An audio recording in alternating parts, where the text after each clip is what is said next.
Hello. Hello, Doom. Doom? How are you today? Hello, chat. How is chat today? Right, what's this? This is the 14th episode of the GRcade Twitchcast. It is, well, apart from the E3 specials, it hasn't been one since E3. And we decided to finally pull our fingers out and get back to it. AKA Doom has finally decided to pull his finger out and get back to it. Yep. God, it's this weird thing called life. I don't know if anyone else has experienced this, but it's like, you know, other people need your time, and it's just so selfish of them. I'm just like, I know, it's disgusting. Where's the time for me? Exactly. You know, all right, my wife's pregnant. Okay, we buy in a house. Okay, my wife was in hospital with a blood clot. But what about me? What about me and my needs? And you know what? Yeah, it's exactly. You know, it's not even you. It's me. What about me? You know, me and my needs. You know, exactly. I need you for this, like. Yeah, exactly. So they're not taking my needs or your needs into. It's shocking. It is absolutely shocking. I really think you should get a sweeping brush and like broom your missus out onto the curb. I'm sure she'd appreciate that. No, she probably wouldn't. How are you doing anyway, Doom? I'm very well, thank you. Cricken is correct as well. His needs are also more important. Like the GRcade needs, everyone's needs. I agree. But yes, anyway, I am very good, thank you. I'm glad to be back. It has been way too long. Like I say, I'm coming to you live now from the new house. So I don't know if that'll change like the way I sound because I'm in a different room now or what, but we'll soon find out. Yeah, things have been going well. How about you, Pedz? How have things been with you? This is the shiny Rattata stream. Oh, don't. I'm not fully recovered from that yet. Right. No, I won't make this a big thing, but like, he's going to anyway. I have played thousands of hours worth of Pokemon. Thousands. I have played through Red, the original Red, or Blue, or the first gen. I cannot remember how many times. I've played through Gold and Silver. God knows how many times. Like up until Pokemon Let's Go, Eevee, I had never caught a shiny in the wild. And I don't class Let's Go as a game for catching shinies because they make it ultra easy. So in terms of just coming across a random encounter, it's never happened. And the first time when did the first games come out? In like 20 years, if not more, 21 years. Like, I've came across a shiny for the first time ever in 20 years of playing Pokemon. And it was at the beginning of the game when I didn't have Pokeballs. I didn't have access to Pokeballs. I was fuming. Well, the only shiny Pokemon I have ever caught is a shiny Gyarados, which is the red Gyarados from Pokemon Silver and Crystal and Gold, but we don't talk about that because it's crapper.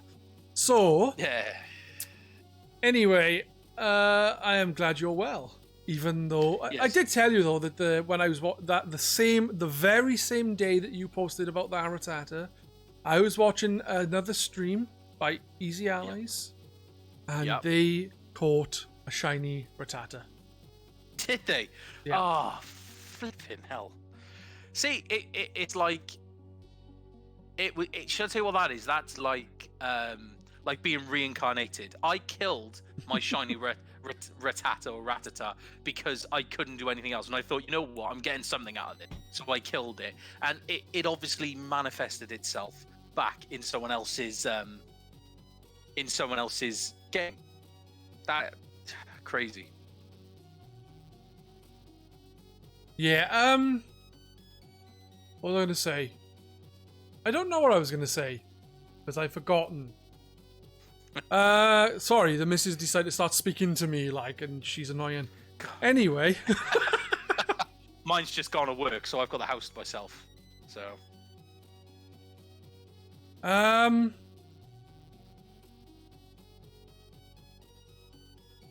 Yeah, we were coming back after a big break. We were discussing together about doing some news and stuff, but we thought we'd stick to just a catch-up thing because it's been a while. Yeah. Yeah. See how we are, see how the chat are, see how other people are, I guess. Even though we can't ask them because they're not here, so that's a bit of a predicament there. Anyway, I'm just wondering. You've already said that you've got a kid on the way, you've got a new house. Let's get to the important stuff. You got any new games planned to buy? I'm trying to think I'm trying to think of since E3, what have I bought? I don't think, off the top of my head, I don't think I've bought any new games like AAA titles. No, I'm pretty sure I haven't bought any big titles since then. So, it's just been the odd indie game here and there. I bought only the other day I bought Bad North and I gave that a go, and that was interesting. I kind of, I bought it to try it, and it's not going to be a game I play regularly, but I've got it now, and it's one of those games maybe jump on 10 minutes, do a couple, and get out of there. Like Torchlight 2, picked that up the other day. Loved the first one. I love the Diablo series anyway, and this is kind of a more pick up and play friendly one, if you know what I mean. So I've played that, but other than that, no major titles. I'm desperately trying to think now. I'm pretty sure I haven't picked up any major titles since E3. So no, nothing major to report. No, that's surprising. No, I mean, I've really tried to restrict myself with the amount of new games I buy, just simply for the cost of them. I played Gears 5. I played Gears 5 as well. Yeah. Is that any good? I just remembered. I've only played multiplayer. Okay then. So the multiplayer is great. They got a couple of new game modes which I quite like, actually, because think with Gears, it's like Halo. If you didn't play like the original few games when when they first came out and got good at them, then it's very hard for someone like me who kind of came into the series a lot later to try and catch up. Especially when I've got a couple of friends who are like ranked in the top 100 players in the world. Right. Because they've been playing, so it's very difficult for me to play with them because they just I can't do anything type thing. But this game, I would say this game is the most approachable Gears that I have ever played for multiplayer. Yeah, all right, if you're playing against someone who's just much better than you, you get your ass handed to you, and that's fine. But there's game modes that you can play that, when I say level the playing field, is they just seem to give you more of a chance. I don't know why. Maybe it's the type of game modes you play or what. I don't know. But either way, it's definitely the most even approachable Gears game there's been so far. So if you like the idea of Gears and you've been put off by the multiplayer, then I'd suggest this one's a good one to try. Horde is great. I haven't played the new mode, the 3-man one, which is the get out of a situation alive type thing. But that looks great, and I'm sure it will be great. But yeah, so other than that, no major titles. What about you? What about you, Pedz? Well, to be honest, since E3, I've probably picked up a few of the, the bigger titles. Like, I've got Gears 5 via Game Pass. I've not played it though. Yeah. Which with Gears 4, I actually got it on release and streamed it there and then. Gears 5, I haven't bothered with, not because I'm not interested. It's just simply because I recently started playing through Yakuza 0 and Hollow Knight. Yes, I watched that the other day that you were streaming, and that looks a phenomenal game. Into the way it looks absolutely incredible. Yeah, but the thing is with Hollow Knight is visually is stunning. The music in the game is also is all about atmosphere, to be honest. Yeah. The gameplay is solid as well. The only problem I've heard is the game can become, for some people, quite tedious towards the end because it's for the style of game, it's very long. People are saying they put in like 50 odd hours because they want to finish the entire game, get 100%. I think get the best ending. And for a lot, I think 50 hours is a bit too much. For that type of game, I would agree. Those Metroid, I mean, if you love Metroidvania games, love them, then I guess that's fine. But I like the Metroidvania style games. When I say Metroidvania, I haven't played any Castlevania, but I've played Metroid, so going along that. And I love them, but if I can fall out of interest of them very quickly. If I get lost or confused or can't solve how to get to the next bit, I can lose interest quite quickly. And if I know it's a long game, it kind of puts me off even more. Like if I know I'm stuck and I'm like, oh, I've got another 30 hours to play, like, and I'm stuck here, like it almost puts me off a little bit. Do you know what I mean? They're not the most, those Metroidvania style games, they're not the most approachable, or the ones I've played so far, they're not the most approachable games to play if you're not really into them. Do you know what I mean? Yeah, no, I get what you're saying. I think for me, I've not played like hundreds of them, but I have played like through Super Metroid, Metroid Fusion, Metroid Prime series, Symphony of the Night, various other Castlevanias, Bloodstained recently, which after finishing Bloodstained, which I picked up, I kickstarted that, or whatever the hell it was, and that's, after finishing that, that's what I was like, I fancy another one, and that is the game I decided to go for. But I think you basically need to have a lot of patience with those kind of games, because it is literally exploring and looking for places you haven't been, or remembering to go back to somewhere you have been with a specific item, and it can be, for some, again, like tedious, but for me it's just really enjoyable. It's like, oh, finally I've got this nice new upgrade, I can actually try and go this way.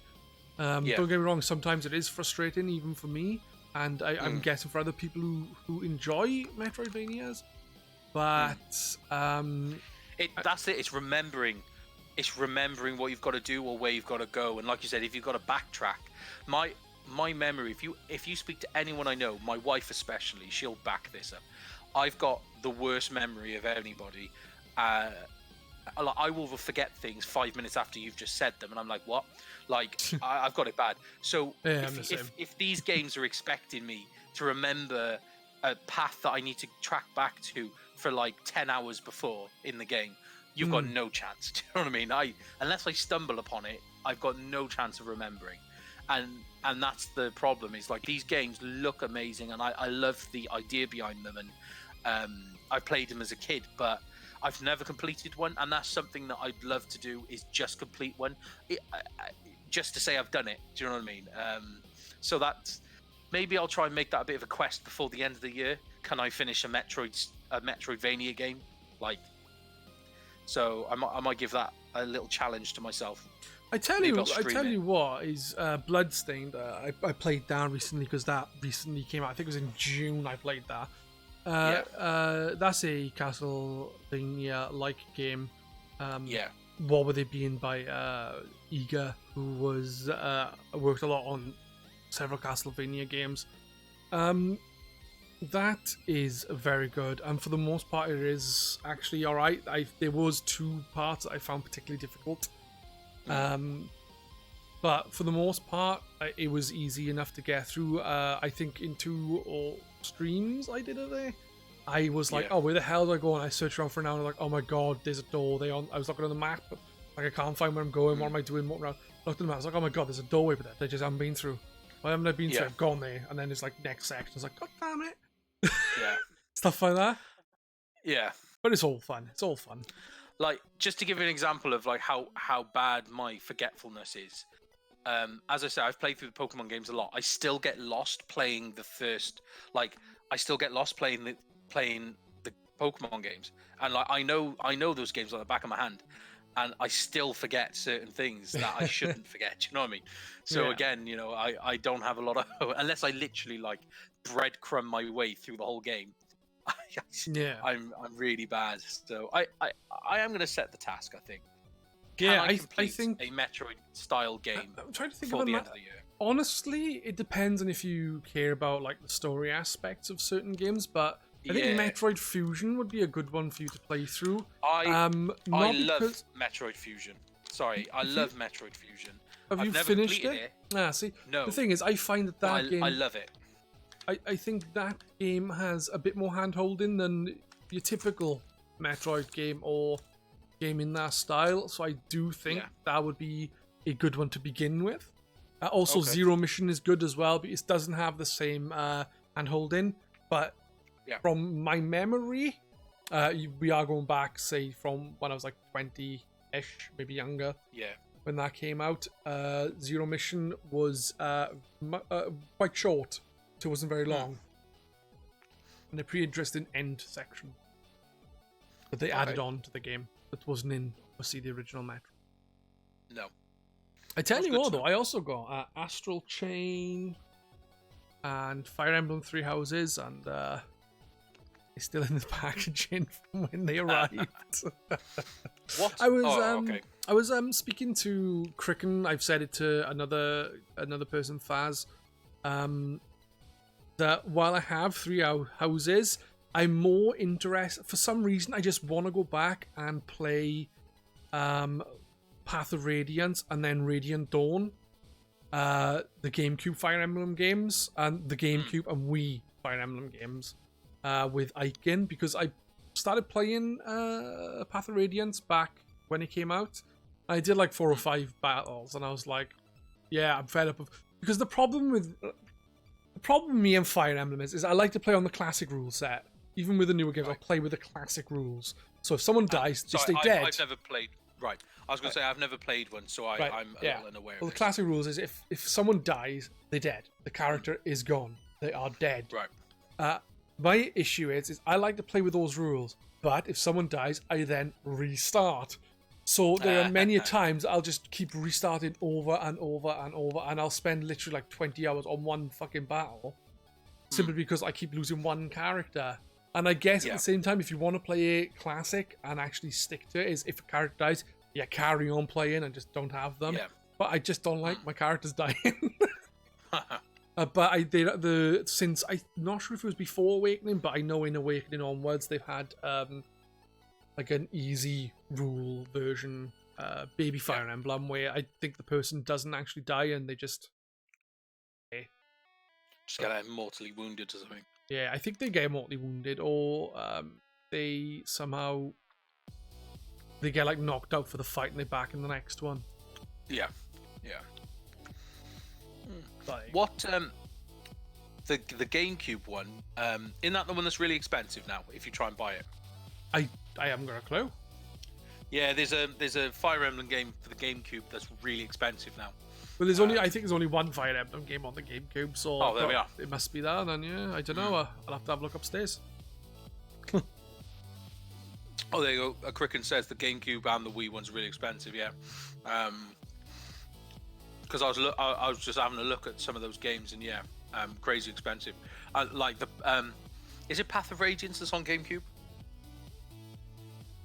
Path of Radiance is on GameCube, yes. Yeah, that one on eBay, I've seen it go for like 120, 130 pound, something like that.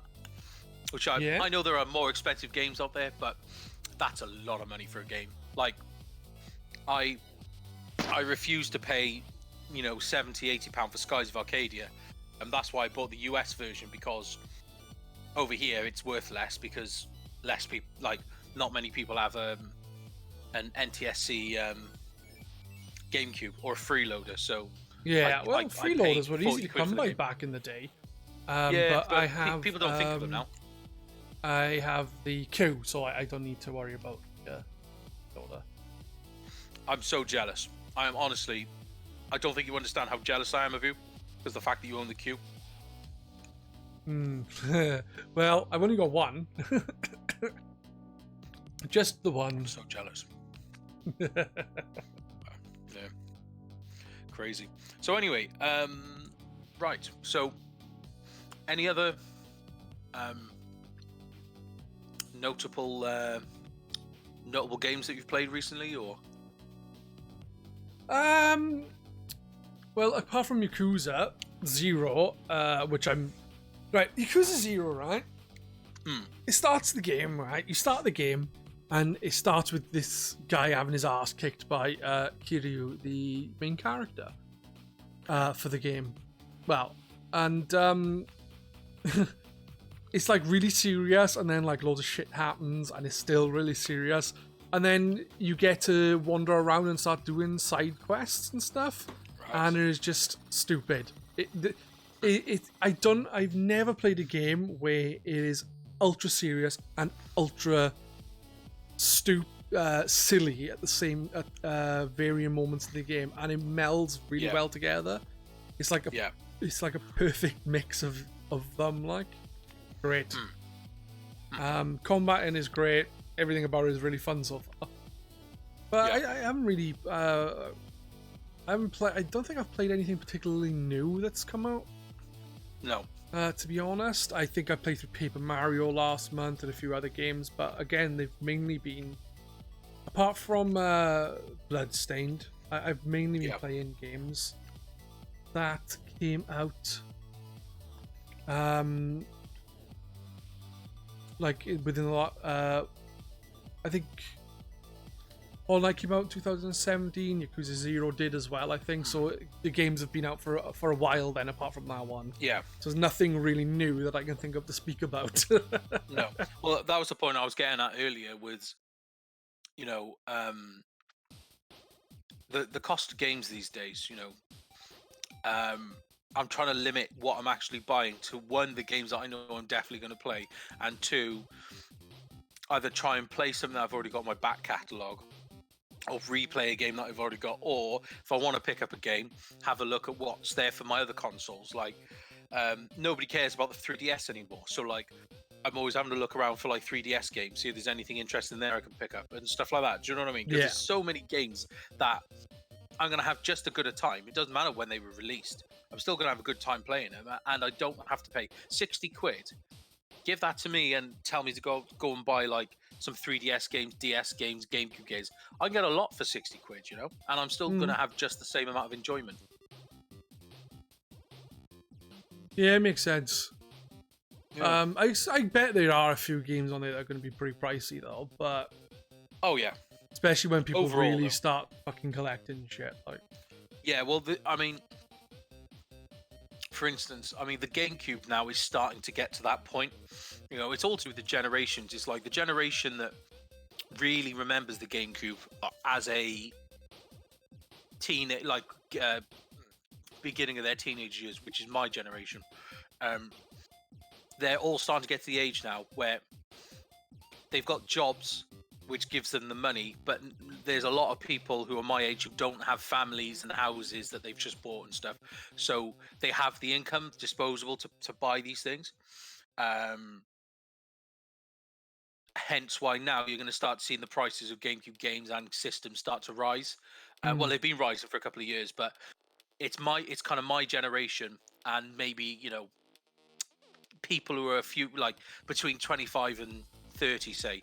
There's a lot of people between that age who've got jobs to, like, they got their disposable income, but they don't have families to look after. They're not like 35, 40 plus type thing with families to worry about and mortgages and stuff.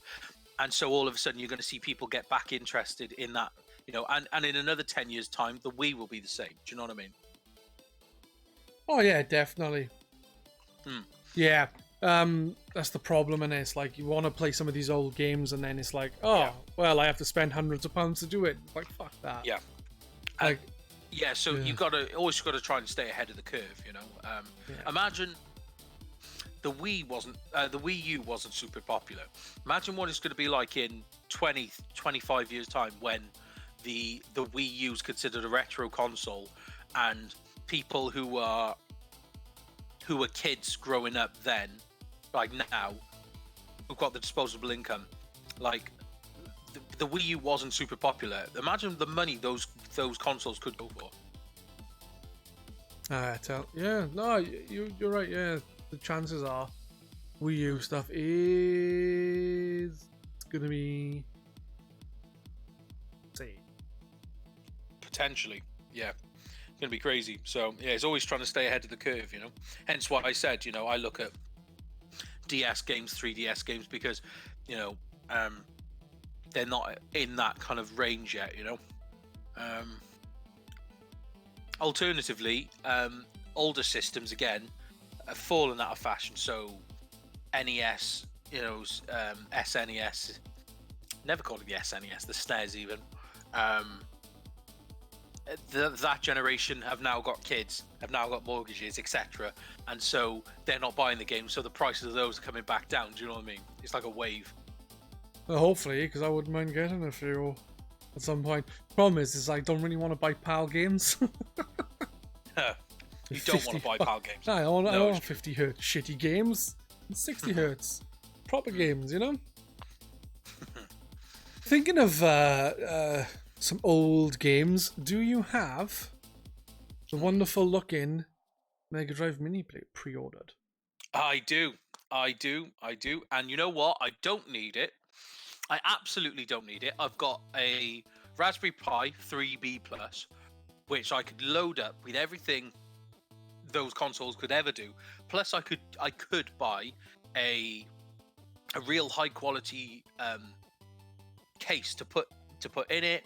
I could do all that, and you know what? Even if I did all that, I'd still want it because it's like an officially licensed product. Yeah. Yeah. So,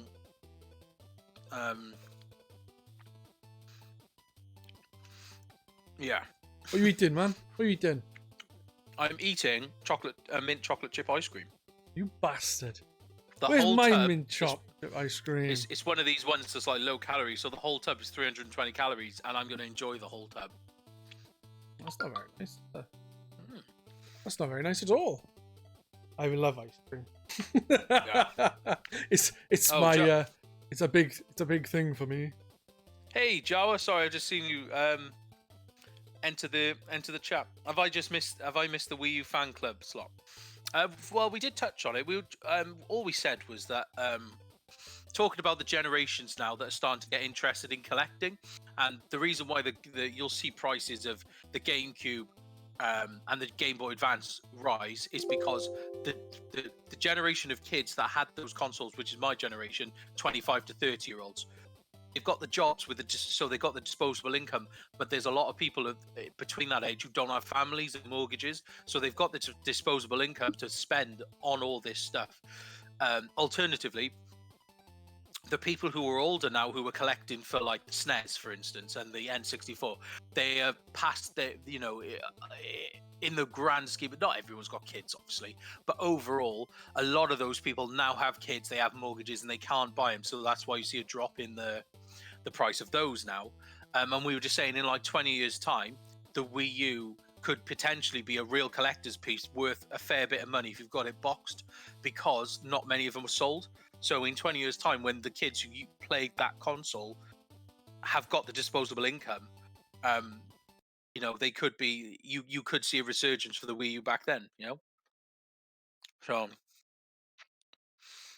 I accidentally closed the music app that was playing because I'm an idiot.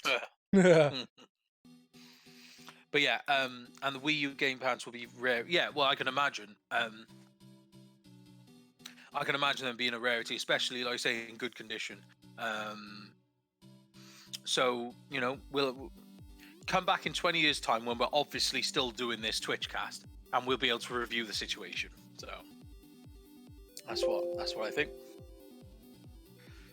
So I reckon you're right. I do. Yeah.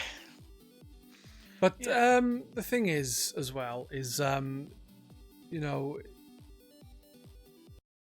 the only way that a lot of people get these games is with remasters, and the thing is, I actually genuinely dislike remasters.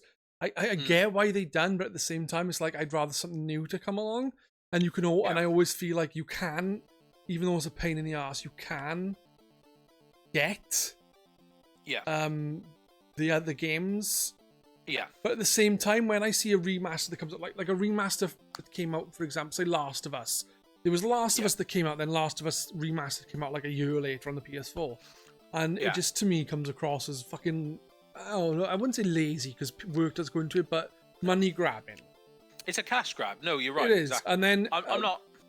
But if you look at something like Crash Bandicoot, again, it's not. It's much more than just a remaster. It's a full-on fucking remake. But you can see like effort, money, time have all been put into it to get it the way it was. And that kind of thing is like, that's not that I haven't got a problem with. It's when you just go, I'll just bump the resolution and chuck it on the next console. Boom, give me your 50 quid. That's my issue. It's like Mario Kart Deluxe. They did add maybe like a character or two and an extra item slot. And it's like, and you're charging 50 quid for a Nintendo? Really? You sure about that? It's a bit of a... And it's the same with Super Mario Bros. Deluxe. We Switch, whatever the hell it's called. It's the same again, isn't it? You know, I mean, I know it's been remastered once, but I'm not going to lie. If they announce Wind Waker for the Switch HD, which essentially would just be a port of the Wii U version, because I know they remastered it for that. Yeah. I would be first in line to put a pre-order down for that. I'm not going to lie. But apart from the fact that I didn't own a Wii U, so I wouldn't have bought it on there. If I owned a Wii U and had it on there, I wouldn't buy it for the Switch because there'd be no point. But I own the original copy for the GameCube, and I love the game, and I personally think the visuals of that game, even playing on the GameCube through my GC HD 2, looks great. I've got no problems with how it looks, but the fact that I could have it portably, that's what really would excite me about that, you know. So that's what would be worth me investing my money in that. Do you know what I mean? But I am with you. These remasters that are, you know, you're remastering a game, like you said, that's no more than 3 or 4 years old. It's stupid. You know, we're almost at the stage where they're remastering games that were almost originally on this generation anyway. Like, almost getting to that stage where, like, a game that could have come out right at the beginning of the console's life cycle is being remastered for the same console just later on in its life. And honestly, next generation, I could almost see that happen. Do you know what I mean? Yeah, I get what you're saying. So you want that to happen, though? No. I'm just concerned it will, though. You know. So, but yeah. So, sorry, I just realised I can see my face being moved around. Yeah, it's bugging me that you've got a fucking Discord logo there. But yeah, sorry, we went off on a total, as we do with this, we went off on a total tangent, and we were talking about the Mega Drive Mini. Were we? I can't remember. It's been so long. Yeah, we were. Yes, sounds like you're too busy enjoying your ice cream, man. Oh, I am. If it's too noisy, let me know and I'll stop. But until then, I ain't. It literally sounds like you're orgasming while you're eating your ice cream. I am. Don't you worry. Ice cream. Let's see what Java says here. I like Platinum, but the Bayonetta 1 and 2 Switch ports weren't really that much of a step up from the U version. I wish the U ports for the Switch were offered a wee bit cheaper to people who bought the digital versions on the U. He's got a good point. Like, yeah. Like one of my favorite things about Steam, a lot of the time when a game is remastered, for example, Skyrim. Skyrim was remastered and the PC version was free to anyone who already had Skyrim.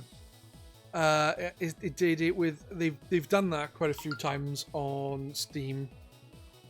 Obviously, it's not Steam themselves doing it, because it's obviously the companies who put the games there. But even like with Dark Souls Remastered, I think was reduced to £20 instead of being the full 40 odd quid on Steam for people who already had Dark Souls. So I think that doing that kind of thing is a lot better. I understand why people won't do it for free like they have done on Steam, because it's like, you know, they're not getting any money back, but at the same time it's showing fans who are loyal to your games that you aren't just in it for the money and you do care, even if you don't, and you know it's just gonna give you good publicity to then have people buy your games. It's brownie points, isn't it? At the end of the day, it is brownie points. Yeah, like I gotta be honest, I don't know how people who own a Wii U feel, but I would feel quite disrespected as a Wii U owner by Nintendo, because they've done very, they haven't done. There's not. Is there a single game like a AAA game on the Wii U that hasn't been ported over now, or are they all like new? That? Not new. Sorry, not new Super Mario Bros. Super Mario 3D World. That was fucking awesome. I know some people are like, oh, but it's not. It's really good. I'm sorry, it's a really good game, and the people who don't like it are like, yeah, but it's just not as good for exploring. Mario was never about exploring. It was about fucking being good platforming. And Mario 3D World excels at fucking platforming. And if people want to disagree with me, then they can suck my balls. Because they're fucking wrong. Yeah. Yeah. I mean that. It is fucking brilliant. Like, genuinely a brilliant game. And I think the problem is people like from Mario 64 was they want a very specific style of Mario game. And for me personally, I've never thought Mario 64 was all that good anyway. No. And my favorite 3D Mario is probably Galaxy or Galaxy 2, which seems to be. You've heard what? I haven't played them, but I've heard that those games are amazing and that they're possibly the best 3D Mario games out there. They're amazing. They are. Like I say, I haven't played them. I've mentioned it before. Like, I don't mind Mario, but I prefer Sonic over Mario. Well, everyone's wrong, sometimes. But of the 3D Mario games I played, which is 64, Sunshine, and Odyssey, I guess. I don't think I've played any of the other 3D Mario games. No, I don't think so. Like, out of those three, my favorite, I'm not saying it's the best, but my favorite is Sunshine. I really like Sunshine. I like the aesthetic. I just like that game. Yeah. Surprising. A lot of people don't. I don't understand why, but I'm not a massive Mario fan who do you know what I mean? So maybe I'm not as invested in it. I don't know, but there are a lot of people on there. I don't mind. I don't mind Sunshine. I do think it's a step down from Mario 64 in some ways, and I'm personally not a big fan of Flood. I think that the Flood gimmick is shit, and my personal feelings on Sunshine are the Floodless weird levels where it's pure platforming again is amazing, but I find that the rest of Sunshine is quite disappointing. But then again, like I said, I was never a massive fan of Mario 64, so going from 64 to Sunshine wasn't a massive drop for me. I genuinely, actually, when I say I wasn't a fan of Mario 64, when I first played it, I fucking hated it. I genuinely hated it. I played it like coming off the back of World and Super Mario Brothers 3, and I was just like, no, I just don't like this. It wasn't until I played the vastly inferior version of it on the 3D on the DS that I actually realized that it's actually pretty good, but I still don't think it's as good as a lot of people make out. And going back to it now, it hasn't aged as well as people fucking believe it have. It is glitchy. The camera's not great, but at the time, to be fair, it was a pretty technical. It was a technical showcase, definitely at the time. It was a technical masterpiece, like Mario, and quickly followed by Ocarina of Time. That took over as the tech, and even now, it's funny how certain games don't age well, because here's the thing: like, as good as people say Mario 64 is in that, like, Mario games have way out past Mario 64 already. By far. Well, the thing is, though, is in terms of aging. Let's be honest, guys. 1 second. I just gotta say, Mario 64, right? It's a good game, but it's got nothing on Bubsy 3D, is it? Now, where's he's streaming at the moment. Jasm's in the.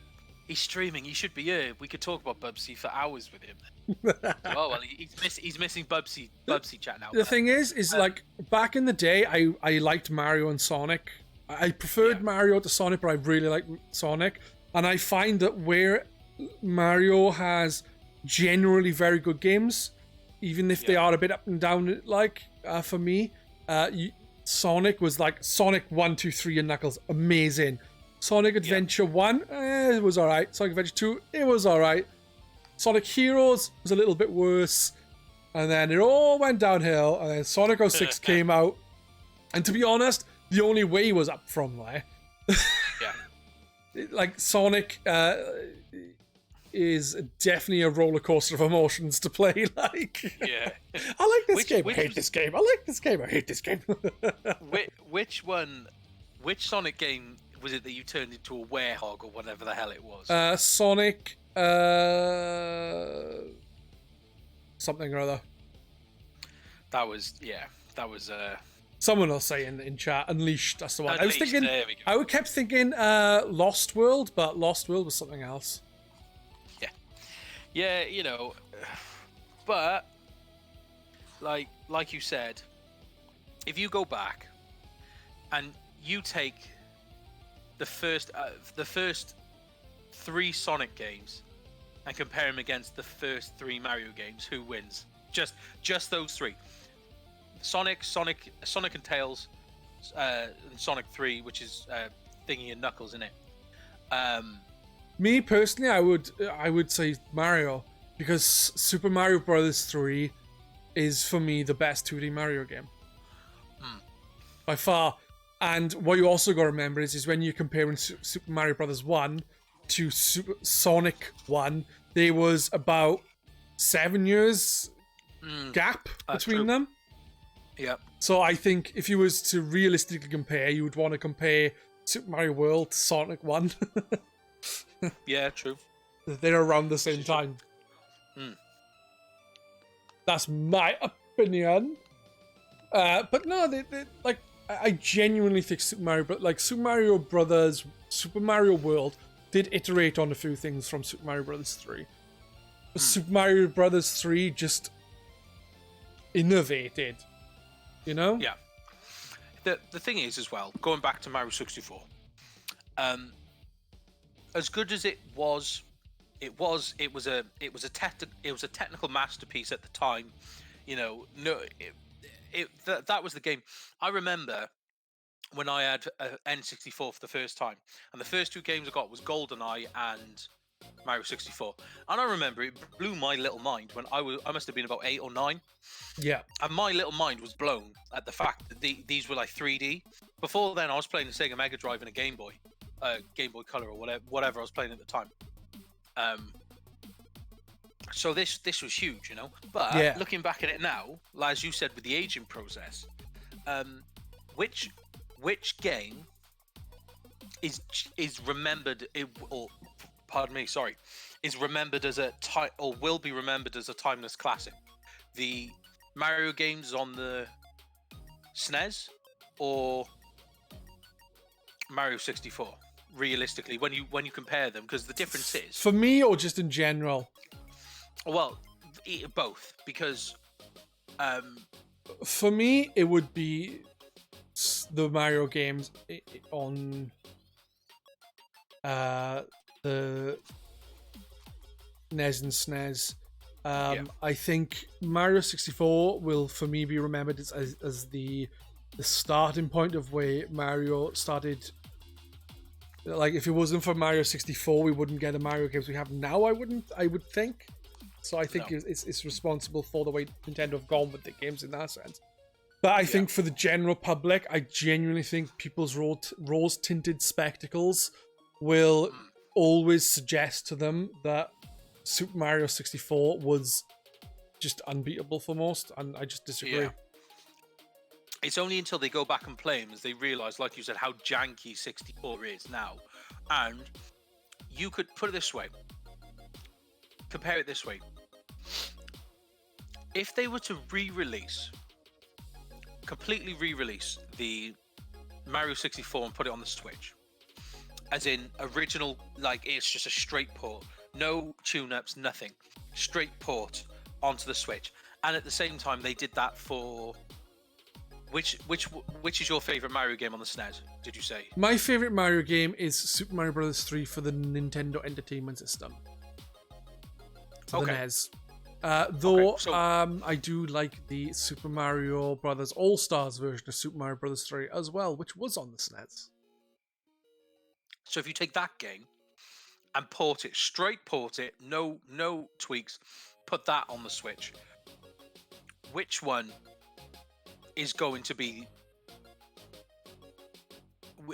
you know, which one you're going to have one more fun on, which one is going to be the slicker game? Do you know what I mean? Like, if you were to rate them, then honestly, I think again it will come down to personal preference. I think with a lot of people. For me, though, early 3D games are not going to look or play as good as the later 2D games, simply because it was like new at the time. So while at the time it was amazing, it innovated, it was like unseen. It was still quite. It was very new tech at the time, so obviously they're not going to have it as good as what we have now. So, so when you've got, like, say, 10 years behind you or more of work on a very specific style of game, and then you try something new, I think those are the games that you've already have knowledge in and a lot of time spent doing it. I think they are going to stand out above the new things. Myself, but you know, hard to say. Personally, again, I would stick with the 2D Mario games. Well, the thing is, though, out of the two, the one that wouldn't be out of place in the style, in everything, would be the Super Mario World 3. Like, that would be the one that that would fit into today's expectations of games now. Like, if they released Mario 64 now as an indie game, nobody would want to buy it. Do you know what I mean? If you take Mario out of the equation and just released a game that was exactly the same without Mario being in it, like, it would be considered a bad game. Like, it would be janky, it would be all sorts. Where if you did the same for, like, say, Super Mario World 3, it would be considered a good 2D black. Like, do you know what I mean? That's all I'm trying to say. Is one wouldn't be out of place today. See, I never considered Ocarina of Time like one of the best games in the world back then. I always preferred Link to the Past. I always saw Ocarina of Time as just a 3D remake of Link to the Past. I always preferred Majora's Mask. The thing is with that as well. Even though it's a shorter game, I think the rose-tinted spectacles are out on Ocarina of Time. You know, it's one of my favorite games of all time. I can't deny that. But that's because I've played updated versions. I've played the 3DS version. I've played the GameCube version, you know. And so therefore, they've been tweaks, graphical improvements, controller improvements. Do you know what I mean? Everything like that. So therefore, it's a better game for it. If I went back and played the N64 version of Ocarina of Time, I probably wouldn't enjoy it so much. Do you know what I mean? It's a rose-tinted spectacle thing again, you know? Well, the thing is again, it depends on the people. Like, some people will go to those games now and still really enjoy them. Because they were, like, very good at the time, and it's like, there's not a lot that you really need to do to improve on them.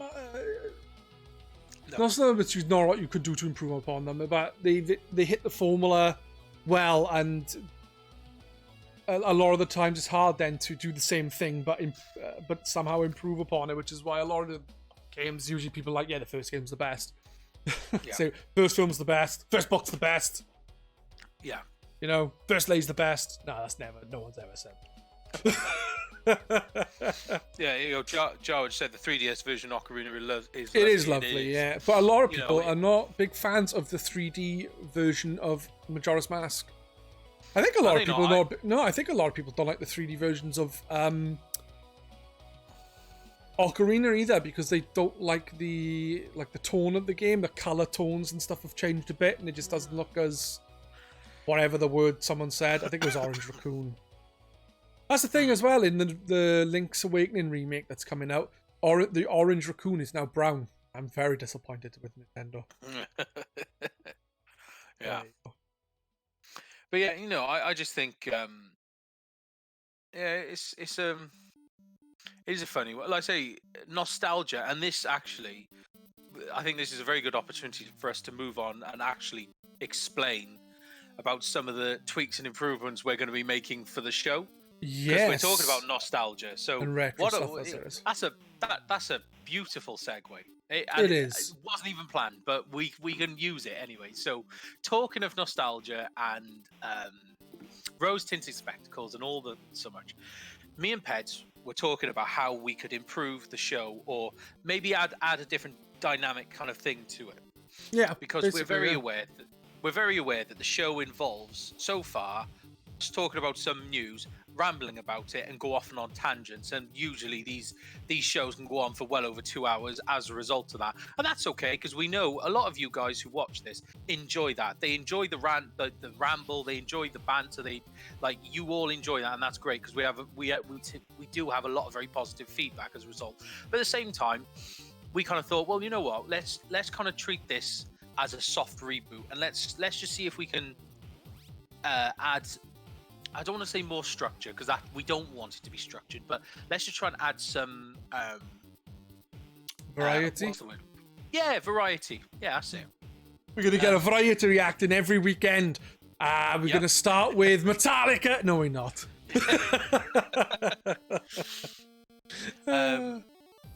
Yeah. So one of the things we've been talking about, and this is open to the community, if you guys got any suggestions of maybe segments you'd like us to do every week or so, suggest them, and we can definitely try and sort something out, work something out. Yeah. But one thing we've had in mind is, I'll try and explain this properly. If I don't, Ped, you can stop me and take over. So you're wrong. So actually, Peds, it was your idea originally, so it's probably best if you explain it anyway, because I'll probably butcher it. So honestly, I haven't got a problem doing Twitch things with Doom and Pedz. That might be quite fun. Yep. Yeah. It's not hard. We just stick on Twitch things. One of us do track one, duet person one and duet person two, and instead of stream it through the Twitch things app, somehow stream it through OBS. I don't know how we do that. Anyway, basically, we were discussing before we started the Twitchcast originally about having different segments. We were going to do like news, retro, Q&A, and various other things. And we came back to the retro chat because we know Doom and a lot of people who listen on GRcade and elsewhere, maybe, I don't know, like retro games, as you can see by the topic on GRcade about retro games, including Retro Monday and the general retro gaming chat thread. I think that's what it's called. Basically, we came up with the idea of playing old games that we've played on a, like say today now, we will pick a game. It will be, most of the time it'll be games that we've both played. Other times it'll be a game that one of us has played. We can then talk about what we thought of the game back in the day, and how we feel about the game now, if we still agree with the opinions of our younger selves, if we disagree with the opinions of our younger selves, and agree or disagree with each other. We also have the other angle of where one of us has played the game and one of us haven't, which we'll do every so often, not all the time. So it basically will be, I or Doom will pick one game. I'll give an example of Super Mario Bros. 3. I'm a massive fan of Super Mario Bros. 3, so I will play through Super Mario Bros. 3 for 1 week. Every 2 weeks we were going to do it. And then Doom will also play through it, having pretty much no knowledge. We will then look at it for my nostalgic view of the game versus Doom's fresh take on the game. Yeah. So we can then see is Super Mario Bros. 3 actually a very good game? Does it still appeal to people who are now coming to it 20 or so years later? And or is it a game that most people will have fond memories of, and that's why they enjoy it? So we're thinking of doing something like that. We don't know if any other podcasts or anyone else does that kind of thing, and I don't really care. But, you know, we think it would be a good idea, and we're hoping that every so often we can get someone who listens to jump into the podcast. They don't have to be in for the entire podcast if they don't want to, but they could jump in with a game selection. Yeah. And then they can play the game along with us as well, and then jump in the next time we do it to discuss their thoughts versus our thoughts as well. I think it will be very good to do that. And we're going to do it every fortnight, because we don't want to rush through games. It gives us more time to play. Yeah, and like depending on the game you play, some games you just spend a bit more time on. So, Skies of Arcadia. Yeah. 2 weeks is probably not even enough for that game. So, how long have you been playing now? 6 years? Yeah, it feels like it. Another thing we were going to do on the alternating week, we were going to look into a on this day kind of thing, but we're not exactly sure how we're going to go about it. If we're going to do, this during a certain week, or is this literally going to be on the day? We're going to try and look at how exactly we're going to do that, and we'll also be doing some research on some of the games, and maybe dabble in them as well to say what we think about them. So we've got 2 weeks of alternating things, but with our views on such a game, and then others just something that came out that week that may be interesting to try. I may be wrong though, and I may have got some things wrong there because I'm a moron, so Doom can correct me if needs be. No, that basically sounds it's pretty much exactly what we discussed, I think. Again, it's just to try and bring some variety in. Still going to be us rambling, but it's kind of not just talking about news. We can ramble on about our opinions on the games, etc., and things like that. Talking about this day in gaming thing, I actually follow a Twitter account called On This Day in Gaming, and they actually do exactly what we were talking about. So that could be a good way of getting our source information. Do you know what I mean? Yeah, I think Retro Gamer do something similar as well. I think it's a month in this month of gaming or something. Yeah. So for instance, just as a quick one, they posted up 21 hours ago. So call it yesterday, I guess. The Nintendo GameCube was released on this day in Japan 18 years ago. Oh, I didn't know that. Pokemon Platinum for the DS was released on this day in Japan 11 years ago. So, yeah, it'd be worth looking at some different bits and bobs and coming up with things, and then maybe talking about the game. Maybe giving them a little play if you'd have to have a look a week in advance to then, instead of going, today, shit, we looked at the game, shit, we need to play it, quick, get it on. It's going to be a bit of a pain in the ass. Yeah. But I do think that for a retro section, where we play a game that someone chooses, I would love to get other people involved with that, because Jawa is really old and he can pick games that neither of us have played. Yeah. So I think going back to fucking whatever Jawa was playing back when fire was invented, we could then play. Yeah. Wouldn't be able to emulate it. We'd actually physically do it, but Jawa used to play Hunt the Deer with his stick. That is not a euphemism. Hunt the deer with his stick. Suddenly turned into like a porno. Old deer with a stick. Terrible. So I love modern games like Pong. Jawa's first console was the cave wall. Maybe this should be a segment. Just the Jawa section. People can 5 minutes about Jawa. Yeah. we also, at the end, we normally do like a little Q&A thing.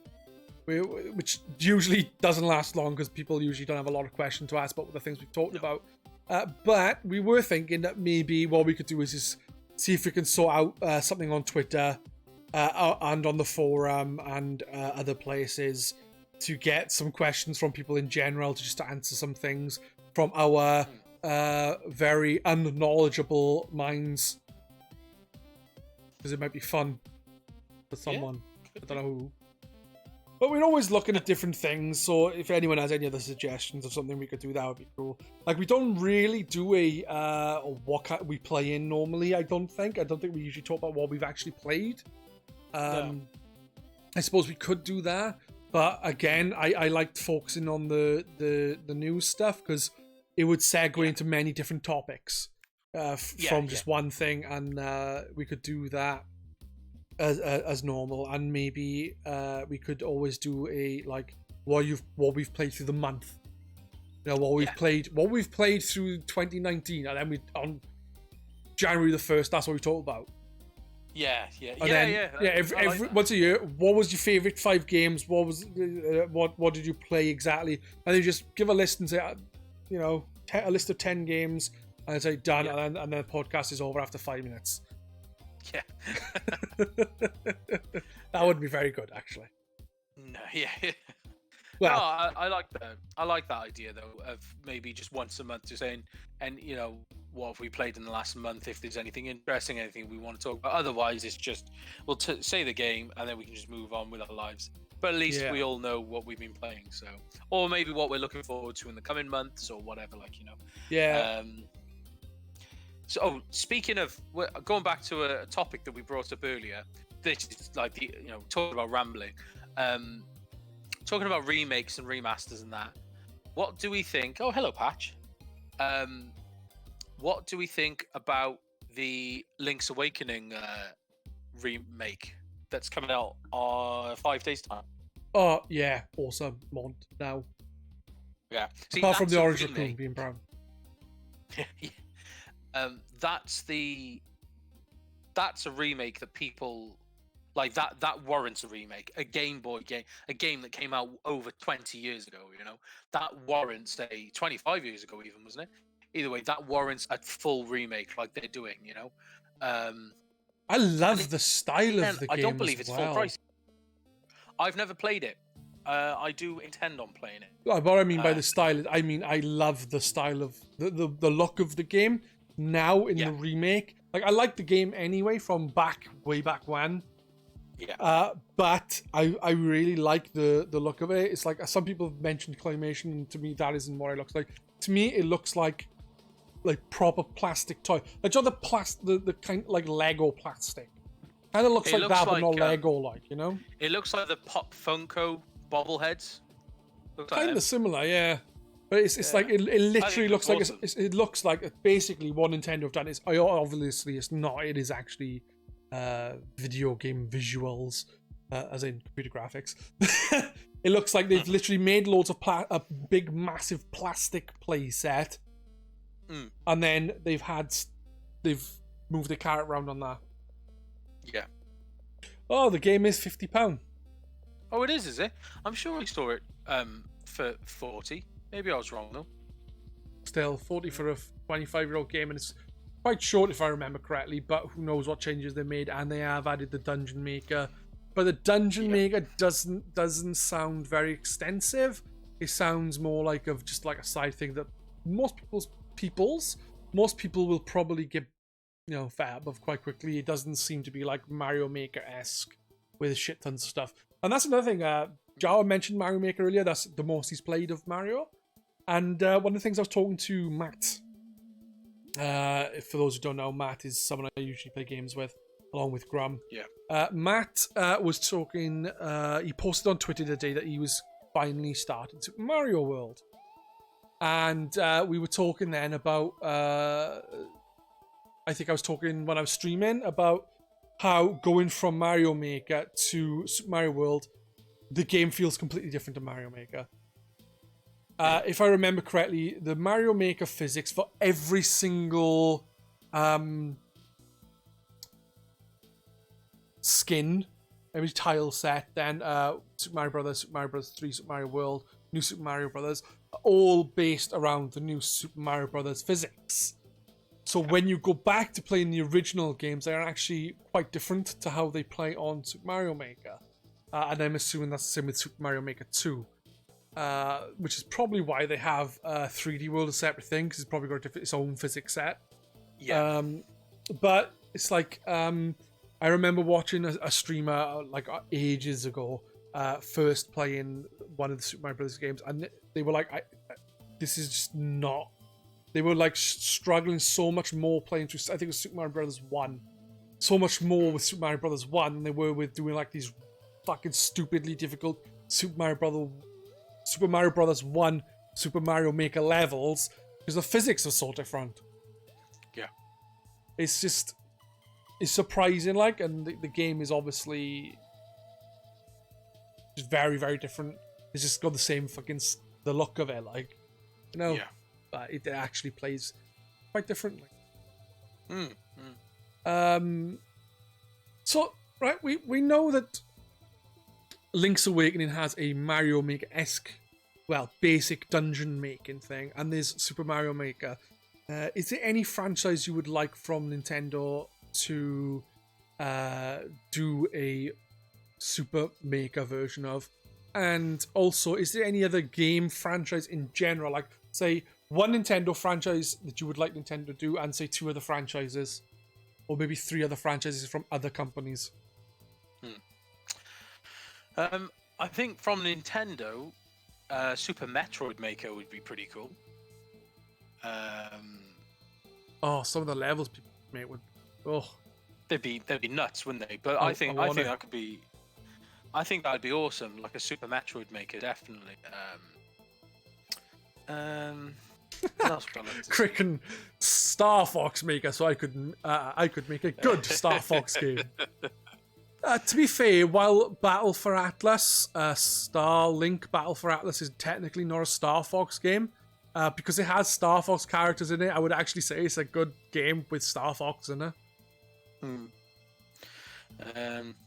Joe said a Zelda Maker. I mean, they're giving us a little bit of that in the Link's Awakening remake with this Dungeon Maker, but if you're thinking like a full like Zelda Maker, that'd be pretty cool.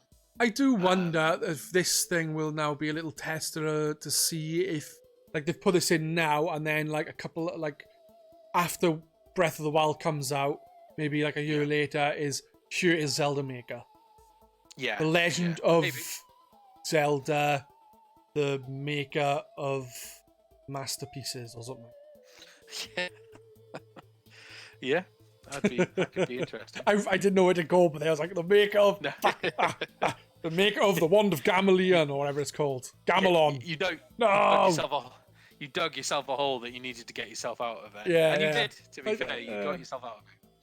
So, the first thing that came to mind for me was a Metroid Maker. I think that'd be really cool. But I'm trying to think of franchises for other things that aren't necessarily Nintendo. I mean, is it maybe a little bit predictable, but still Nintendo? But like a Pokemon Maker, make your own Pokemon world. That'd be amazing.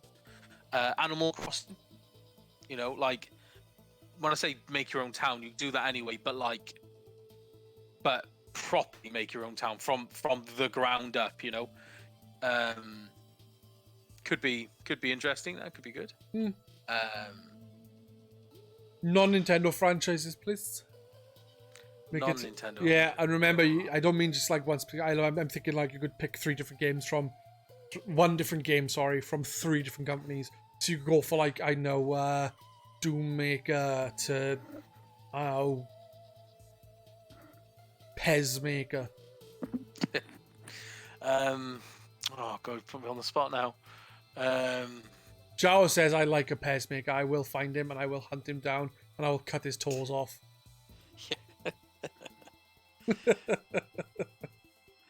Car racing game maker, yeah, like a Forza Maker or something. Forza Motorsport Maker or something where you design your own tracks. You know, that could make things interesting.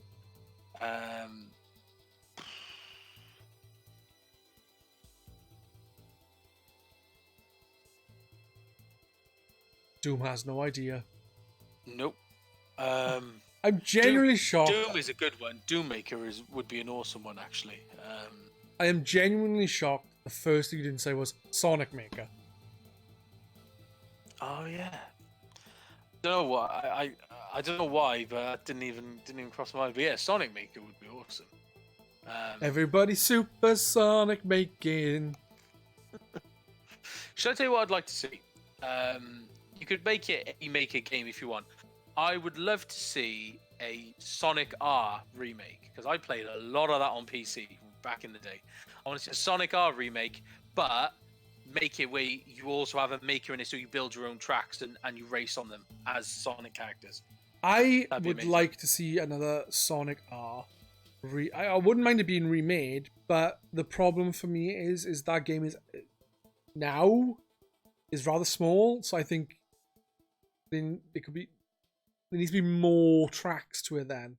I guess where you'd get that with making your own tracks, but I don't know, some more to it. Because like there's 7 Chaos Emeralds you get throughout the game, but there's not even 7 tracks in which you get them. Yeah. Like they at least do 7 tracks to 1 Chaos Emerald on each track, you know? Yeah.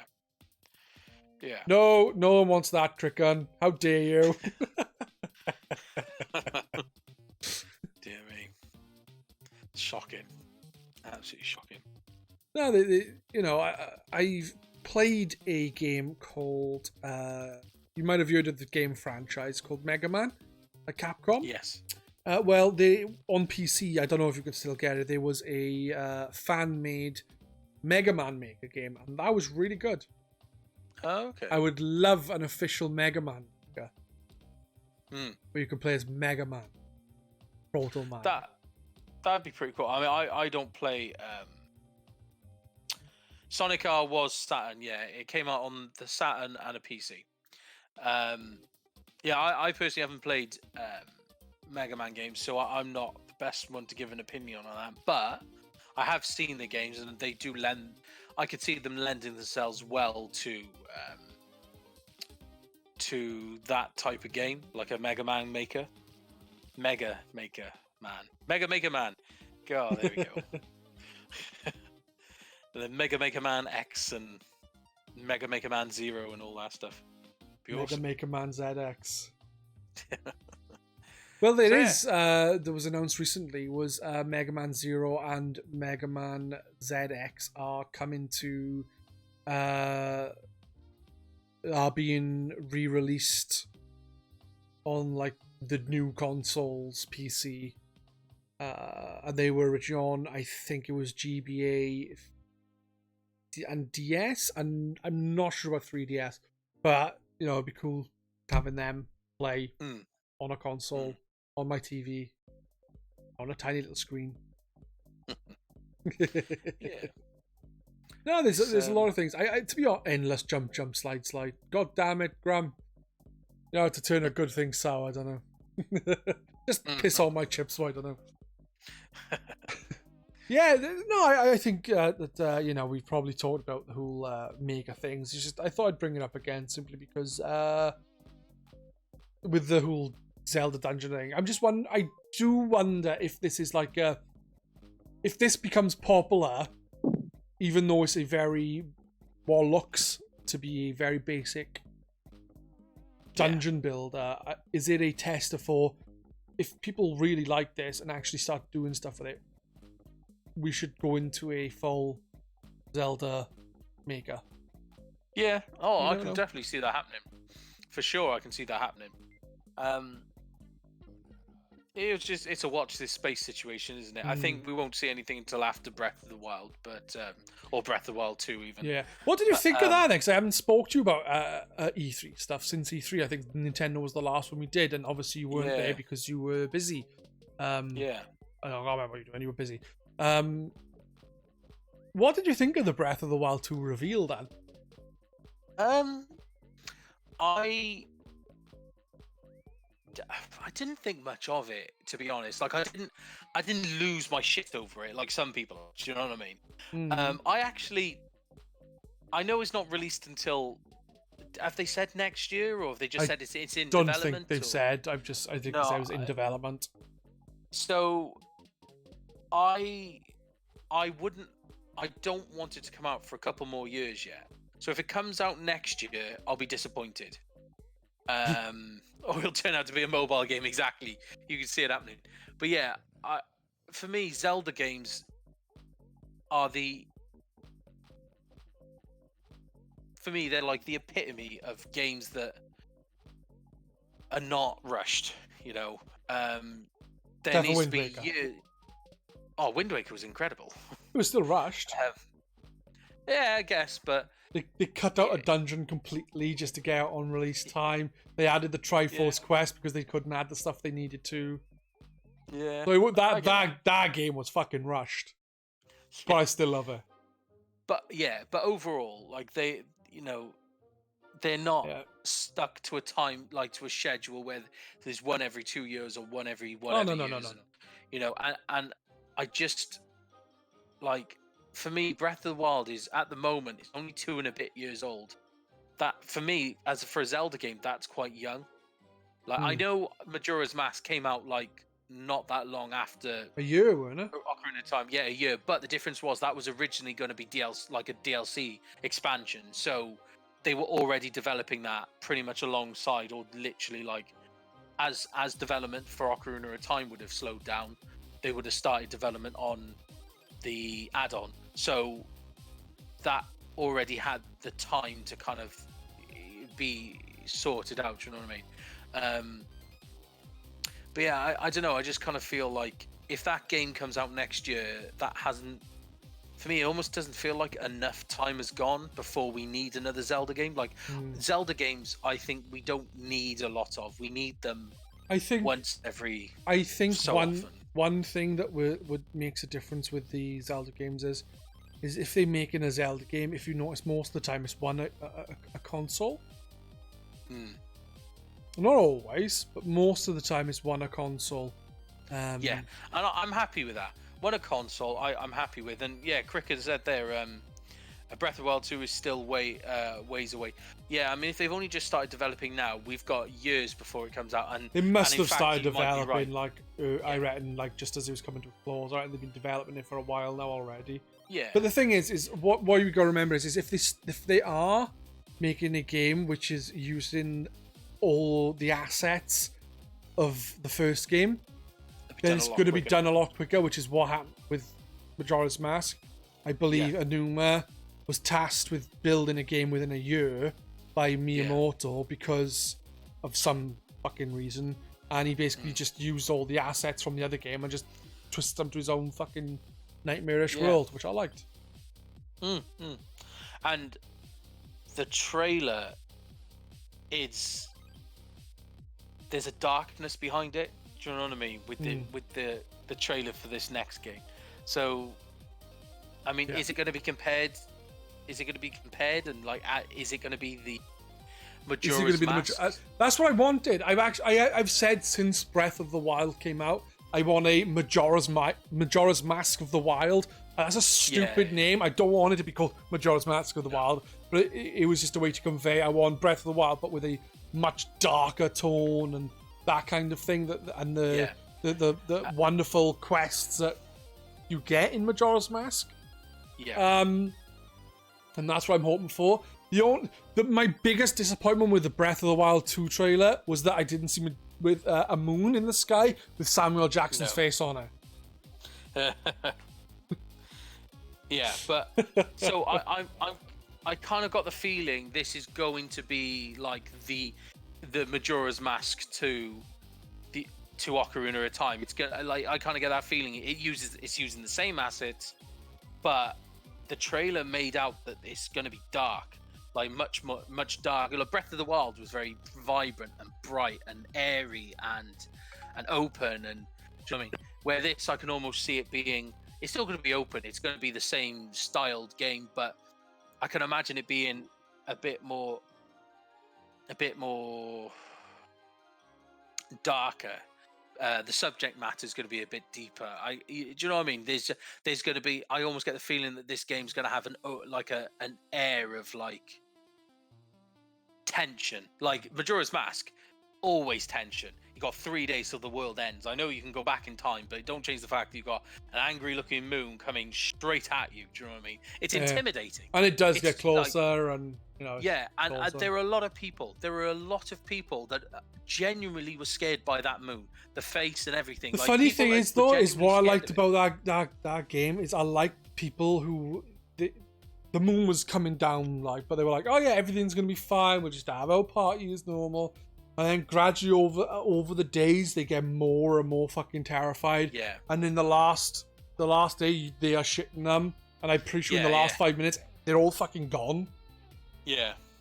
And that music, fuck that. The music for the last 5 minutes is fucking glorious. Yeah, yeah. It's beautiful, you know, the way they did it. And so I don't know, I just get that feeling that we're gonna get a Majora's Mask inspired game. In terms of you take it like, I might be wrong, but is this was Majora's Mask so far the only Zelda game that's used the same assets to its previous game to be made, or is there other Zelda games that have done it?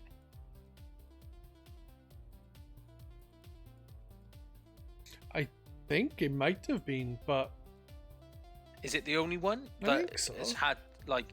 So you know you're going to compare it to that because we know that the assets are being used in the same way. So,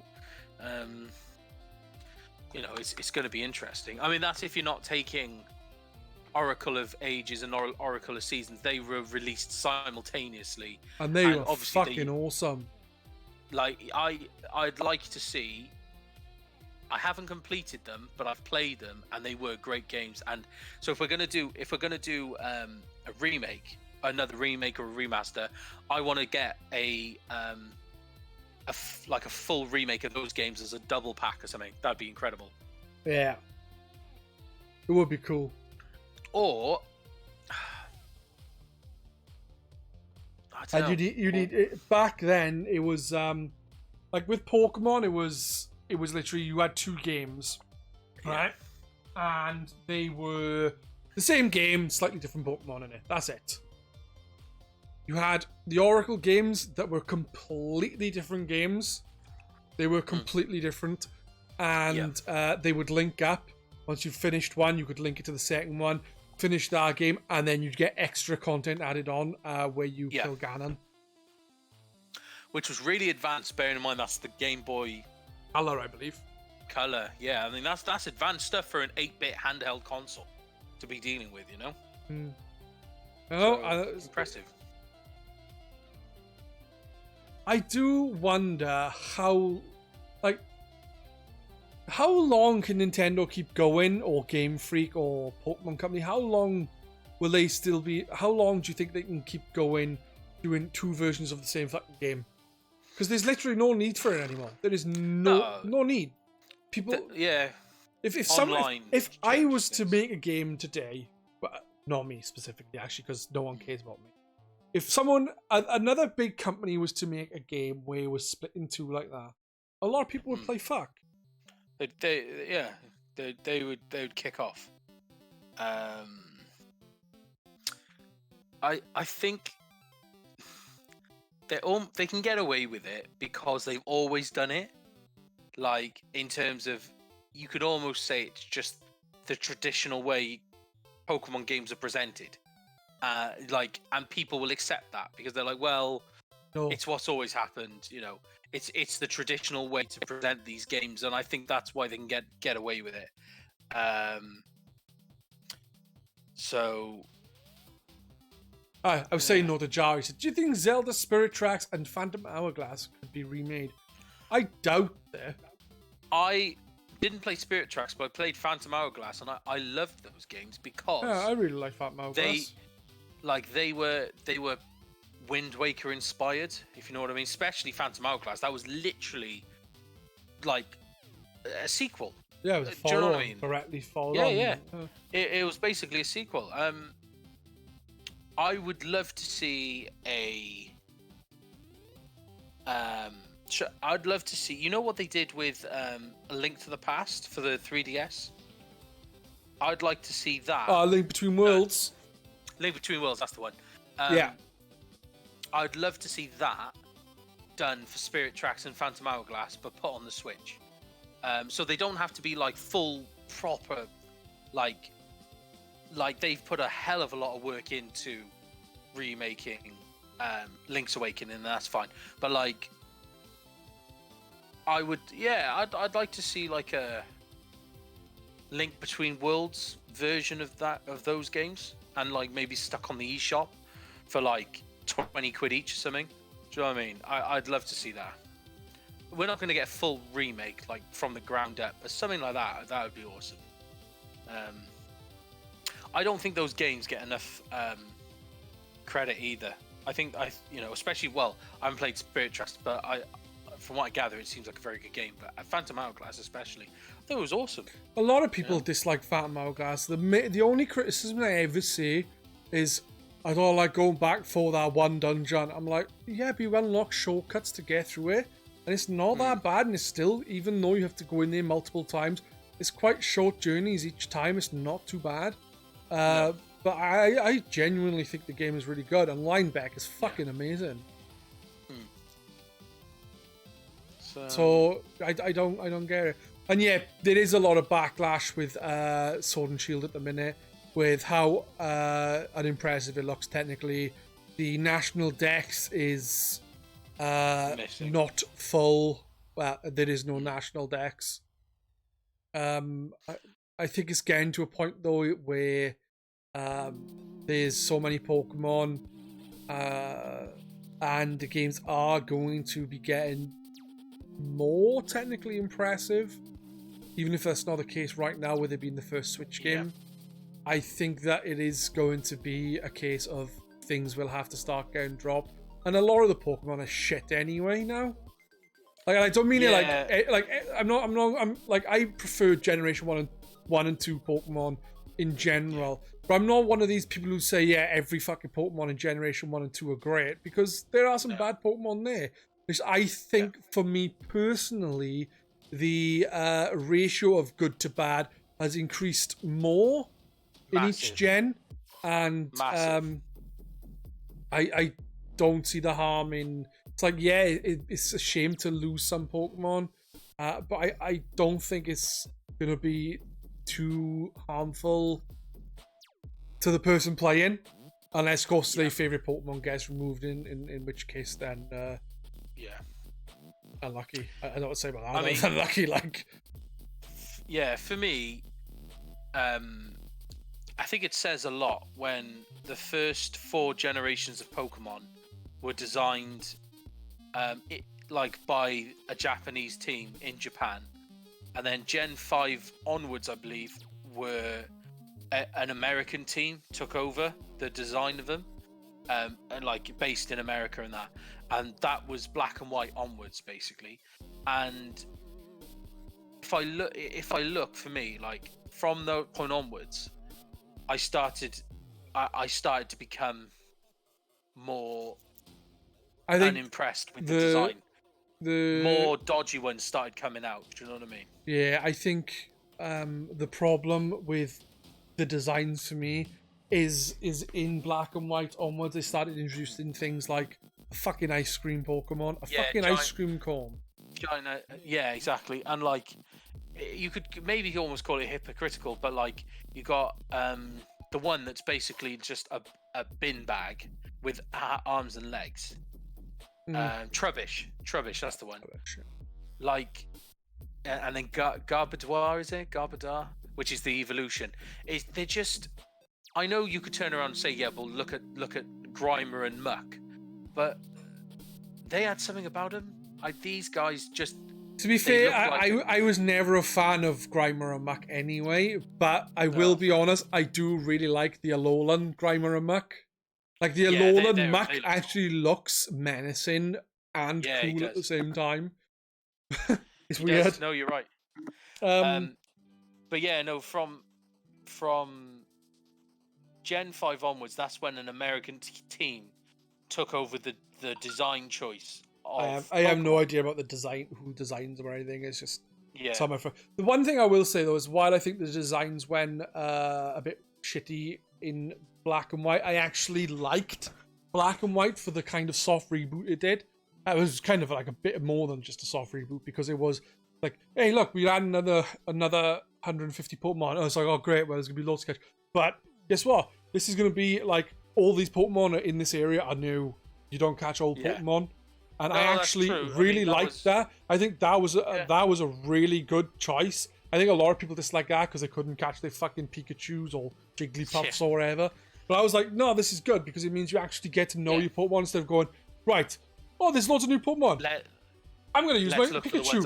I'm going to use my Charmander. Oh, I'm just going to use the same team I've used for the last 5 generations. Woo! Yeah. And it's like that's what what I try and do is try and use new Pokemon. Except for Umbreon, I was having Umbreon on my team. I was going to say, Cricken is right. Black and White had a good story, and as far as I remember, Black and White 2 was alright because that was based 10 years after,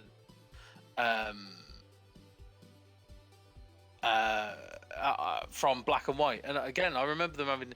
It was just I think I was just I didn't mind that they were new Pokemon. I got no problems with that. But my expectations of what the Pokemon looked like, the design of them, got a big knock. When I saw like Trubbish, and there were some good Pokemon. Like, I'm not gonna lie, like there were some cool ones. So some of they're just too unimaginative, and it kills it a little bit. Do you know what I mean? Like they're meant to be these creatures of fantasy, and when you've got them designed exactly like a bin bag with arms and legs, it's okay. This is gonna sound really odd, but it's too real world. Like, I don't want stuff that reminds me of the real world, like a bin bag. Like that I know it's got arms and legs and mouth and it's alive, but that it doesn't change the fact that it's based on a bin bag, which is like a real life type of object, and it's too. Do you know what I mean? It just kills the magic a little bit for me. Do you know what I mean? I'm laughing at chat. Why are you giggling? Jeff, Cricken said, me when I start a new Pokemon game, where the fuck is Pidgey? Jeff Yard says, me when I start a new Pokemon game, where the fuck is Shiny Rattata? And then Joe said, Jeff, didn't Doom get a Shiny Rattata? Yeah. Who do? Fuck it. I'm going to rage quit in a minute. Jesus Christ, these fucking Rattatas. Stupid bastards, a lot of them. I hope there's a lollipop lady in the new game. That's the thing though, in the new game, a lot of the new Pokemon they've shown I actually don't really care about. I like the big metal fucking bird, and I like the not Alolan, the Galar region Weezing. Yeah, he looks pretty cool. I don't really care about the rest. Oh, and I like the sheep as well. I'm Welsh, I gotta like it. It's just, you know. Yeah. For me, though, like, that's another thing, is when they start taking a Pokemon that's already been designed as something and trying to do it again, it's like, it just feels like running out of ideas. Like the sheep one, there was Marill. We had Marill for that. Not Marill, Mareep, sorry. We had Mareep for that reason. Like, why do you need another sheep Pokemon? If you need to do it, make a Galar region of Mareep. Don't make a whole new Pokemon that's also a sheep. It doesn't make sense. Like, just make a Galar region. I get what you're saying. Cool with that, you know? I get what you're saying, but in life they are other species of the same animal. Yeah, I guess. Yeah. You know, similar kind of animals that look not the same. The thing is, though, I was reading something the other day about Pokemon the animated series. Okay. And they were saying in there that, like, the guy who done the story stuff originally for the animated stuff, like he says, I was reading, like, sometimes you'll see, like, animals in the background, actual animals and fish and shit. And the guy who was doing the story stuff says, like, that stuff shouldn't be there. Basically, in his version of the Pokemon animated series, how he wants it was that, like, they were animals, normal animals, but they basically went extinct quite recently. And that's why Pokemon are left over and shit like that. And it's like one of the things I was reading was how there was going to be a Pokemon revolution where the Pokemon would like fight back against the human suppressors, and Ash's Pokemon was going to be the one to start it all. Oh my god! Like Skynet. Are you talking about like a Skynet situation where they fight back and they take over, and then in 10 years' time, I don't think John Connor taking on peak. Oh my god! No. I think it was them fighting back, but it all becomes Terminator crossover. No, it starts again as a big thing between the humans and the Pokemon, but Meowth basically has Ash and Pikachu because he could talk both human and Pokemon. He basically deals with it all amicably, or instead of like big massive war chat. Yeah. So disappointed. I am. Like I was in my head. I was like, you know what I'm like. If I can cross Terminator with something, I do. Like say Terminator crossed with Animal Crossing, I was all up for that. This was another one. Like Pokemon are turning on their trainers and fighting back, and then skip like 10 years later after Judgment Day. You've got like the battle lines across. You've got like a John Connor, which is I had it all planned out in my head then, and now it's all been ruined because Meowth apparently can fix everything. Another thing is I saw on my phone. So I get like a feed. Most people get a feed on their phone, and one of them was Twitter feed. No, actually Twitter. Just like sometimes a post will come up from Twitter, and it was a glitched Pokemon, and it basically looked like a really blocky Pokemon. You blurred, couldn't really make it out, but it kind of looked like a blurry Farfetch'd with a sword and shield. How did it? Yeah, like a leek and a shield. So people are thinking maybe it's a Gala region Farfetch'd evolution.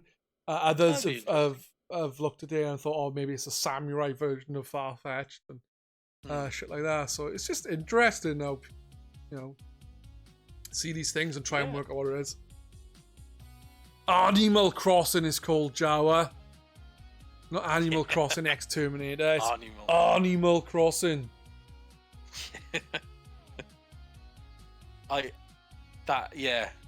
This was that crossover. I think, if I'm right in saying, did I bring that up and did we talk about it in like the first 1 or 2 episodes of? It came up very, very quickly. I think it came up really quickly.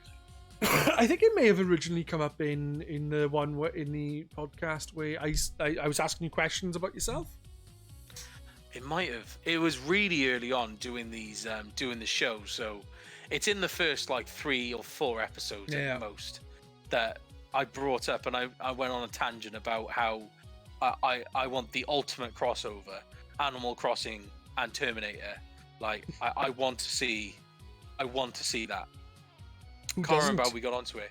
I could imagine it like opening credits of Terminator 2 where like the camera pans across like this sea of skulls, and then it stops on one, and then crush, and then it goes up, and then you've just got like the villager there, like all terminated out. It's like a metal villager there, just like crushing a skull of one of the village, one of the other villagers.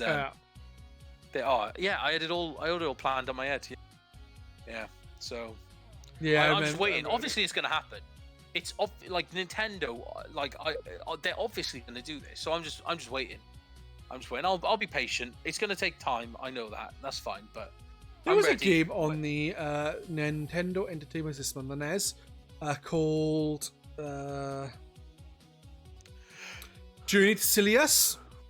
Yeah, I played it for the first time a few years back. It was a game that was for Retro Monday. For those who don't know what Retro Monday is, I have mentioned it before, but some people may be new to this. It's a thing where I get given a game once a week. I play it on a Monday for about an hour. So I played that. I was picked by Hyperion. I played it for an hour, and It's really fucking cool, and you're a guy going around shooting loads of robotic stuff. And I found out then that that game was actually originally going to be a Terminator game. Oh, really? But they lost the license while doing it, but they just carried on with the game anyway and removed a lot of references. But I do believe the final boss basically looks like a T-800. Oh, awesome. Like, I'm not going to lie. I love the game Terminator versus RoboCop. It is awesome. RoboCop versus Terminator. Yeah. That game on the Mega Drive is top tier, top shelf. We've got our quality. first game, guys. RoboCop versus Terminator. Let's do it. 2 weeks' time, we'll come back and review the game. Yeah.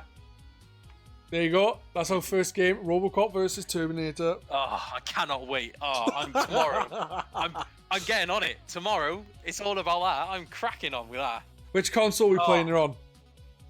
Did it come out for the SNES? I knew it came out for the Mega Drive. I know it came out for the Mega Drive, but I also think it came out for the Master System.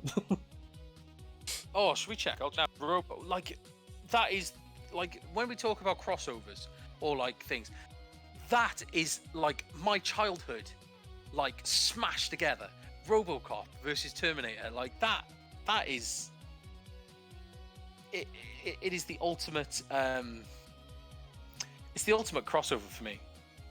RoboCop versus Terminator, according to my Wikipedia page that I'm looking at, came out on the Sega Mega Drive, Sega Game Gear, Sega Master System, SNES, Game Boy, and it says unpublished for the NES.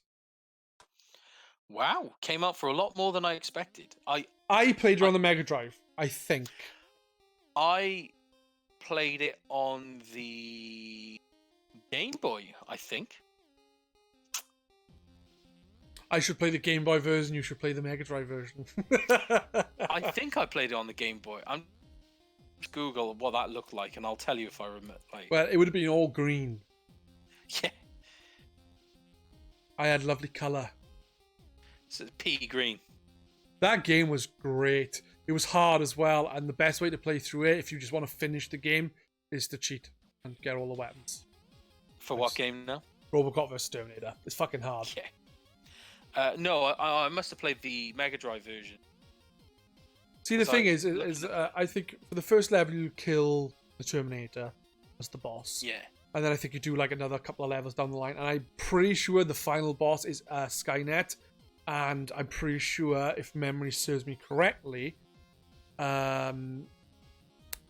it is just basically a gigantic fucking Terminator head. Oh, that's what it's all about. It on here it does not say the Mega CD.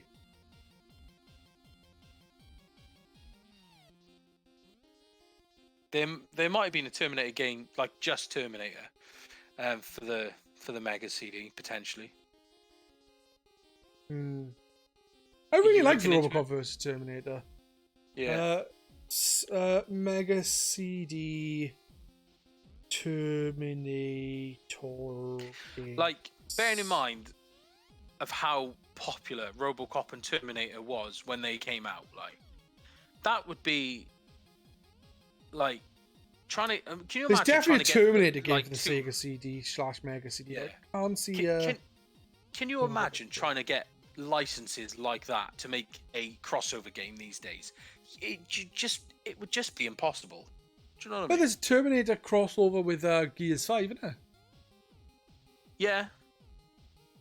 But it is, but it's literally just some skins. I'm talking about like proper full game, like story-driven, like involving the characters. I don't know, like Disney Adventures in Looney Tune Land or something. Yeah, that kind of thing. Like proper crossover. That wouldn't happen. That wouldn't happen. Like trying to get those type of licenses together these days. One, they're just cost Mario and Sonic at the Olympic Games. Yeah, good point. Yeah. But I wonder how many other franchises have crossed over like that. I know Smash Brothers crosses over with fucking anything. Anything game related, not anything in general.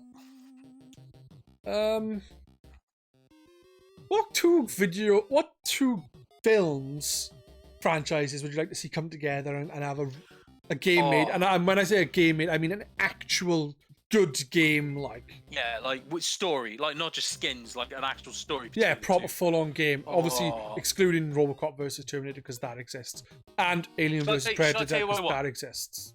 Should I tell you what I want? I want it to go the other way, and I want to see a RoboCop versus Terminator movie now, like proper movie. That'd be incredible. Anyway, games that I'd like, movies that I'd like to see turn into games. What I'd like to see. Crossover though, so like say you pick something that you think would suit, like Alien vs Predator suited to RoboCop vs Terminator did. Is there anything like that? Like I know Die Hard versus Rambo. Die Hard versus Rambo. Oh yeah, that'd be amazing. That'd be incredible. Die Hard versus Rambo. I think Rambo would win. Rambo would fucking destroy him. Like, there's no doubt about it. Rambo would absolutely annihilate. What's his name? Die Hard guy. Yeah, Die Hard guy. Yeah. John McClane. Yeah, that's it. Yeah. Absolutely no doubt about it. I would like to see. Hang on. Talking about Rambo, I want to see Snake Plissken from Escape from LA and Escape from New York against Rambo. That would be an incredible matchup. Have you ever seen those films, Escape from LA and Escape from New York? I have, but I haven't seen them for a long time. Snake literally Plissken. The only thing I can remember from either of those films, I think, is the end of the second one. I think I watched it when I was like quite young in my bedroom on a really tiny TV, and I'm pretty sure it was just like Snake pressing a button to say, "Yeah, fuck the electric in the world, I don't care." And he that's just walks what he off. did. Yeah, That's literally all I can remember of it. He is, for me, when it comes to like good guys, like action hero good guys. He is like, for me, he is my favorite action hero good guy. Snake Plissken is like the ultimate badass. He's just he basically he's the model as to what Metal Gear was based on.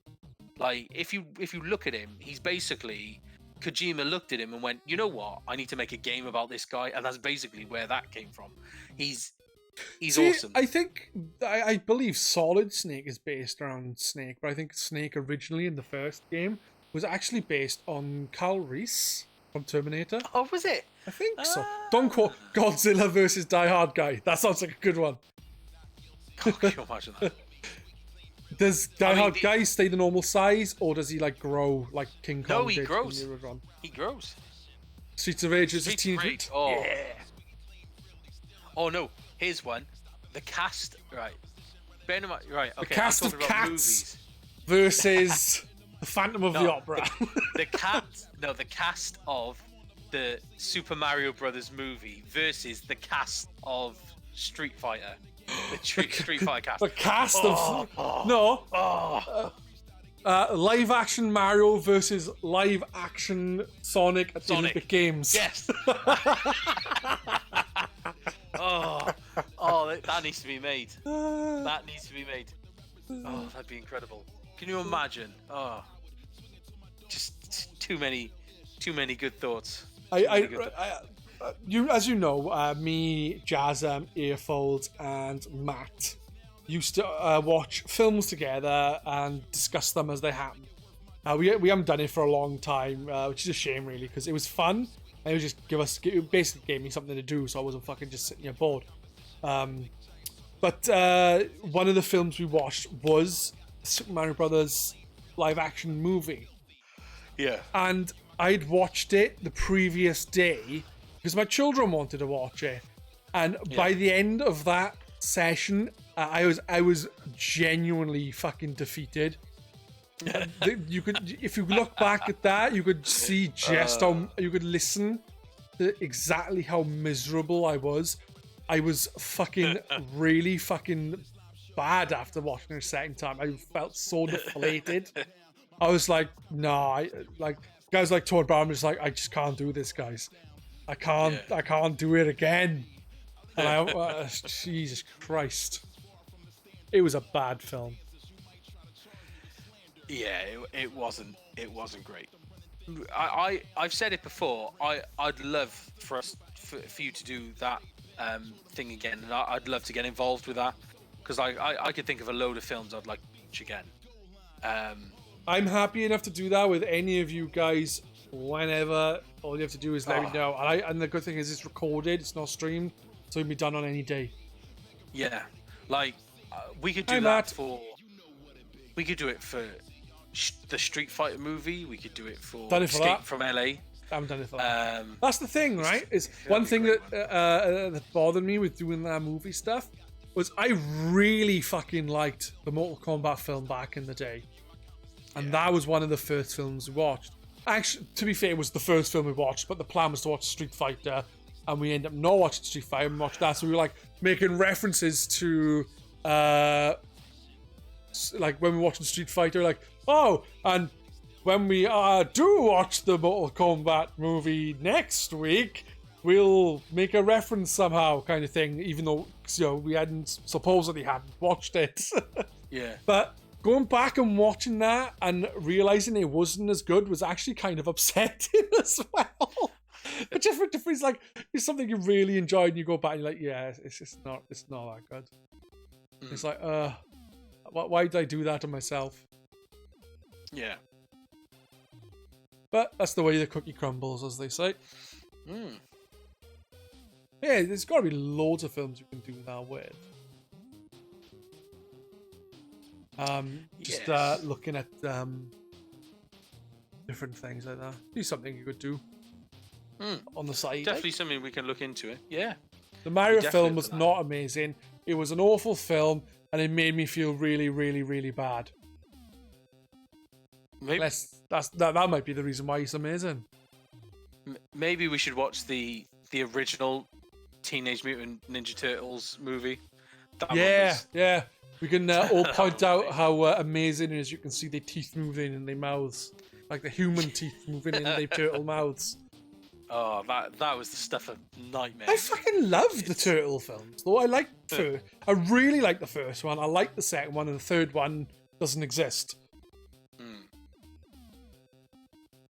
There you go.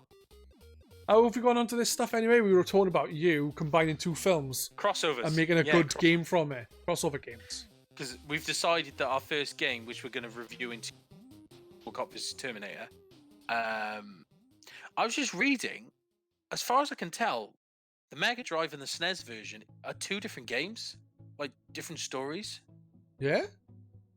Yeah, like, Mega Drive one, it says here, set a few years after Robocop's invention, the story involves SAC NORAD, so SAC NORAD, I guess, contracting Cyberdyne systems on building Skynet. Cyberdyne used Robocop's technology in creating Skynet. When activated, Skynet becomes self-aware and wages war. We know the story. Skynet sends several Terminators back to the past to cripple the Resistance. After destroying one of the Terminators, Robocop proceeds to Delta City, where he confronts Robo-Kane.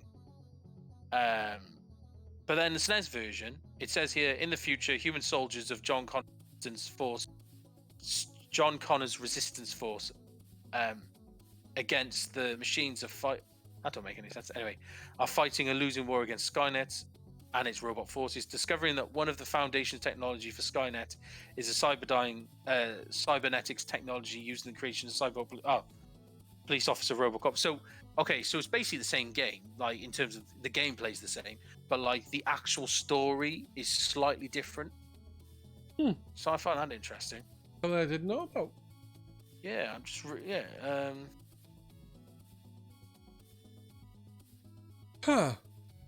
Yeah, like obviously it's the same layout, the same game and that, but the actual story slightly different.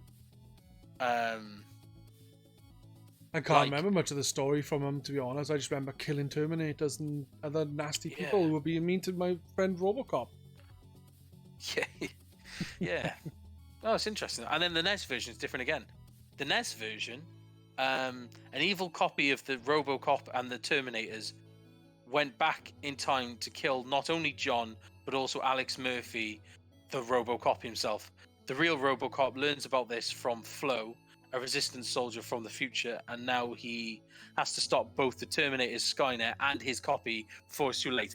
That is a movie that needs to be made right now. I will become a millionaire. I'll become a billionaire just to fund that movie. That sounds like the best thing I've ever heard for a just yes. I want all of that. I want all of it. That is a movie. That is a movie. Honestly, Sorry, I like the myself Turtle so films, and we've discussed doing the film stuff again, and I'm happy enough to start doing it again. It was just something to do that was different to streaming and things like that, and it meant that it'd give me a break from it, and I'd actually just be able to sit down, have a chat and a laugh, watch film with a couple of friends. That's why I enjoy doing it. But you know, we'll see what happens. That's why I like doing this podcast. Again, it's something a little different. It's just a bit of fun, having a chat, having a laugh. Like, yeah, don't get me wrong, you can do that when you're streaming anyway, but it's different. It's a different setting. Yeah, and you're not worried about playing a game. You can sit back, you can relax, you can chill, you can eat some ice cream, and you can. I can't eat ice cream. Go on. Otherwise, I've been eating ice cream. Oh yeah. Cinema hadn't been invented. We already worked out that the first game that Jawa ever played was the Cave Wall. Yeah. From, I think that was Jeff's mouth, not Jawa's, but still, it's not the point. The point is that happened. I said so.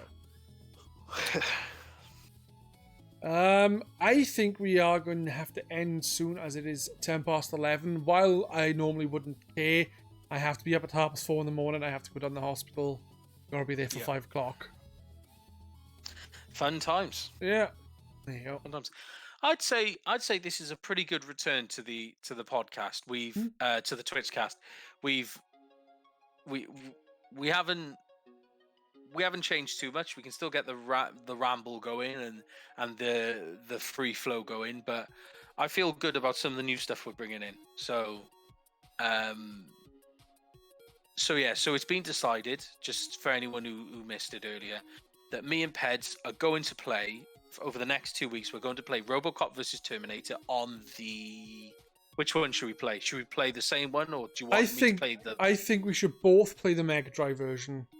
Okay. That's what we both played. Yeah. And also it means we get the exact same things. Yep. Either that, or we can look at both the Sega Mega Drive and the Mega Drive and the SNES version, only because we can maybe get a bit of difference in the music and stuff, but otherwise they're exactly the same. I don't know what you want to do. I definitely see the Mega Drive, but I don't know if I want to do Mega Drive and NES or Mega Drive and SNES and have a look, because it's 2 weeks. Yeah, maybe. Because I like the sound of, like, I really liked the Mega Drive version because that's what I played a lot when I was younger. But I love the sound of a lot of evil Terminators and an evil RoboCop coming back to kill John Connor and RoboCop. That's why I want to play the NES version. Yeah, so how about we got 2 weeks, we'll play the Mega Drive version, and if we can get hold of it, we'll play the NES version as well, just so we can see what that was all about. Yeah, I don't know if it was ever released, though. That's the problem. No. We can figure it out, though. You know, if it has been, we'll find it. We'll find a ROM, and we'll play it. Mm-hmm. So yeah, so that will happen. That's not next week. That'll be the week after, and that's when we'll give our impression. Next week, we're going to attempt to do a this time in gaming, or this? We'll think of a title that hasn't been used before. Yeah. That's what we'll do. We'll on go this with day and gaming, or whatever we want to call it. Yeah. So we'll maybe do some research over the week to see what. And next week, I assume there'll be the return of some news. This week was more of a catch up and things. So I assume from next week onwards, we'll do a little bit of news as well, just to keep keep that as a constant. So we need a Jawa asks section. You know what? But we were going to do a Q&A section, like I said, with Twitter and stuff. But instead of having a Jawas Asks section, what we need to do is get 5 questions. We'll answer questions in general. But I think we need to get 5 questions called for a section called Jawa Answers. And if Jawa doesn't want to take part in the stream, that's fine. What we'll do is we'll give him those questions. Jawa can then jump into Discord with me and I'll record his answers to said questions. And then live on stream, we'll play them back. What do you think? I like I like that. I don't care if Jawa's not up for it. I'm volunteering. I'll volunteer him to do it. I'm volunteering Jawa to do it. It'll be called Jawa Answers. And Jawa Answers. Yeah, and he basically, like I said, 5 questions specifically for Jawa. It can come from us, other people. We'll PM Jawa. No, well, what I'll do is I'll just say, Jawa, jump on Discord and talk to me for 5. And he can jump on Discord and I'll ask him the questions while recording. And then I can just, when we do the podcast, the Twitchcast, I can just press play on the recording to play it live. We could pause after each question and discuss what Jawa said, or just go through all 5 and laugh when it's finished. Sounds good to me. Mm-hmm. Jawa, why are you so old? Jawa, why have you got a ginger beard? Jawa, why are you bald?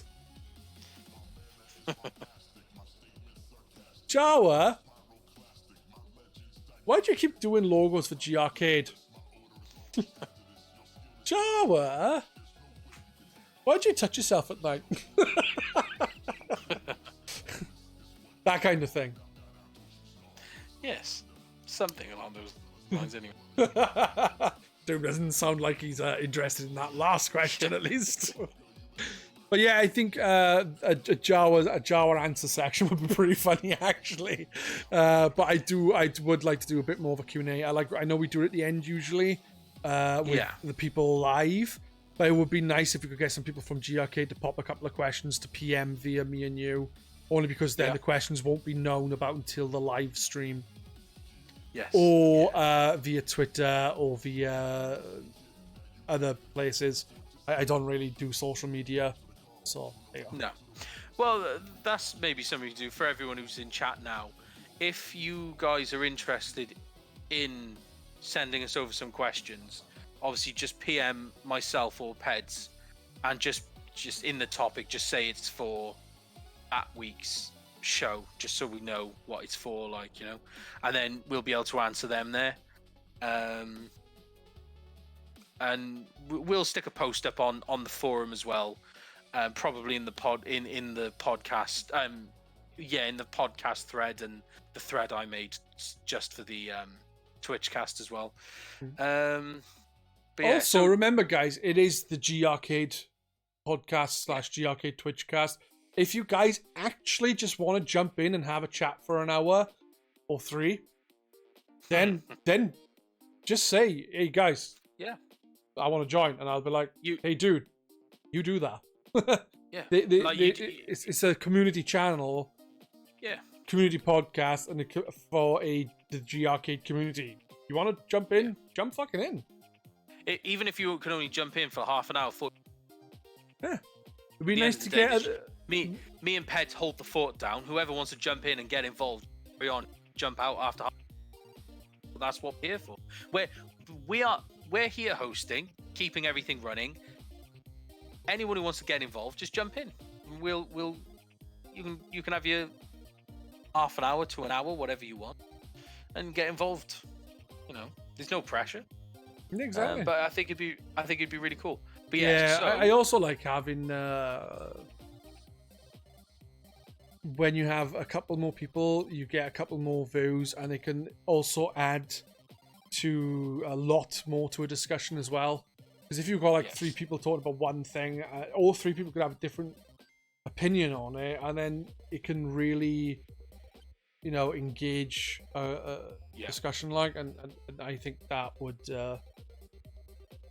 be swell. Yes. So just to recap,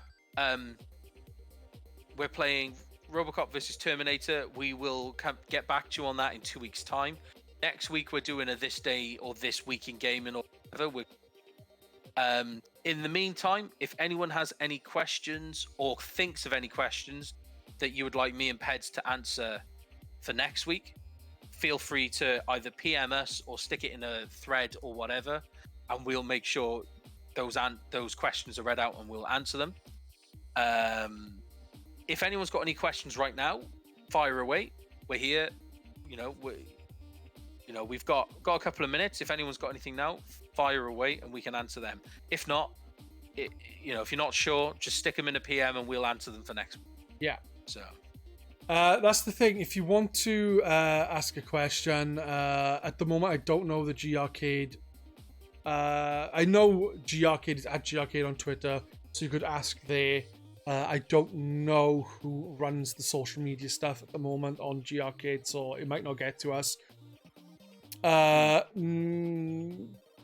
thing is you can PM me or Doom on GRcade, so grcade.co.uk. Just PM us a question. If you want it to be a Jawa answers question, put in the title Jawa answers. Yeah. Like GRcade Twitchcast Jawa answers, and I will take the first 5 I get, but only one question per person. If any more come through them 5, then I'm sorry, it will just be the first 5. Yeah. Question 1. Right. Pedz, will you marry me? No, I won't, because my girlfriend would not be happy, and also I believe you're married yourself. Also, I'm a little insulted that I haven't been asked. Question 2. Pedz and Doom, any plans for solo streams? How do you mean? Do you mean like me streaming on Chatterbait doing something solo? Or do you mean just general streams? Because if so, in the week I'll be playing through, if all goes to plan and I'm not in the hospital too much again, I'll be playing through Hollow Knight and Yakuza 0. I don't know about Doom. Doom, any plans for solo streams? Yeah, well, I've been umming and ahhing over it, and I obviously I'm trying to, now that everything's settled down and settled in and that, I can kind of concentrate on the streams a bit more. So any opportunity I get to stream like Sea of Thieves and that's a given. That I'll always be on Mixer doing stuff like that. But I think I'm gonna do a regular stream, if you will. Were you going to do a 24-hour Skies of Arcadia stream? Right. It's funny you say that. I am planning with a couple of friends to do a 24-hour marathon stream for Macmillan Cancer. The date hasn't been decided yet. I'm working that out with Lord Atten and with Legendary Slam. And the plan is Fake Grum. We're going to do Fake Grum. We're going to do a 24-hour straight Sea of Thieves play. When the rules are for us, obviously you're allowed your toilet breaks and all that, but we are not allowed to sell anything for the full 24 hours. We just have to accumulate things. Okay, as you can imagine. What time are you starting? What time are you starting? Well, that's what we're working out. We're not going to be doing it. It's probably going to be towards the end of October we'll do it. No, I mean, do you know roughly what time you're going to start? Because I'm going to make sure I jump on to join you in the last half hour so I can get all the loot. Yeah. It's like you've got 24 hours worth of loot. I want some of that loot. I don't want to be there to get it all. I just want to be there to sell it all. But yeah, so I'll be putting a poster in the channel on the forum to link to my donation page, as long as that's allowed, because we will be doing it for charity. 24 hours straight, Sea of Thieves, not allowed to sell anything until the end of the 24-hour stream. So as you can imagine, we're gonna lose a lot of shit because we're gonna sink, guaranteed, and we're gonna get attacked and stuff. But that's okay. We just want to see how ridiculous we can get, how stupid we can get. So straight 24 hours on Sea of Thieves, not allowed to sell until the end of the 24-hour session. Basically, that's going to be the task. It is going to be for charity. I will post the link up for our donation page if anyone is in. If you're not, it's cool. Just tune in just for the support. That's perfect. And if the only thing that I ask when we do it is if people could help me out by tweeting about it or Facebook or Instagram or whatever you do, if you could just help us out by by tweeting about it, Instagramming about it, whatever, and putting our link up to our Twitter, to our Twitch and our donation page, that would be great. And that's all I ask. If you want to donate, great. That's also perfect. So yeah, but that's probably going to be towards the end of October now. So there'll be more details about that as later on as we go. But in the meantime, when it comes to stream, sorry, I just went off on a tangent then. There'll be the usual Sea of Thieves stream on Mixer, and I'm going to do I've been wanting to do it for a while, so I'm going to do a randomizer for a Pokemon game. I really struggled to get into Emerald. As everyone knows, I played it and I struggled. I played on Twitch and I really struggled to get into it. So I've decided I'm going to scrap that and I'm going to restart and I'm going to do a randomizer Nuzlocke to just really like mix it up and maybe I'll get into it because it'll just be so like crazy. So that'll be the plan. You can expect to see that on Twitch, maybe either Twitch or Mixer, probably Twitch for that one. So yeah, you'll see Pokemon Emerald randomizer Nuzlocke and Sea of Thieves on Mixer. And are you ever going to go back to Skies of Arcadia on the GRcade Twitch channel? Yeah. That didn't sound very convincing. Don't forget, guys, I'm on Mondays. I do Retro Mondays, where I play retro hour, an hour of a retro game. I believe there is a poll up right now that Doom picked 3 games for. I have not checked to see what the poll is like at the moment. So, at the moment, if anyone's interested in voting, obviously go to the thread. It's up there. But I chose Diddy Kong Racing, Ultimate Spider-Man for the GBA, and Pokemon Snap for the N64. They were the 3 games I've chosen at the moment. As far as I'm aware, Diddy Kong Racing is in the lead. So if anyone wants to see, yes, it's still in the lead now. No one have voted for Spider-Man. No, I can imagine, but it's going to be between Snap and Diddy Kong in it. So if anyone wants to see Snap, go and get voting. Yeah. So yeah, I think that's about everything. I think I've rambled enough. Yeah. And the other thing I do on the GRcade channel at the moment, I was playing Final Fantasy 9, but I kind of fell away from that because I've just been concentrating on my own stuff. But if I can get my pad working with East 2 again, I will be playing that. I was going to play a last Retro Monday, which was Wednesday. But for some reason, my pad, while working with other games, was not working with East.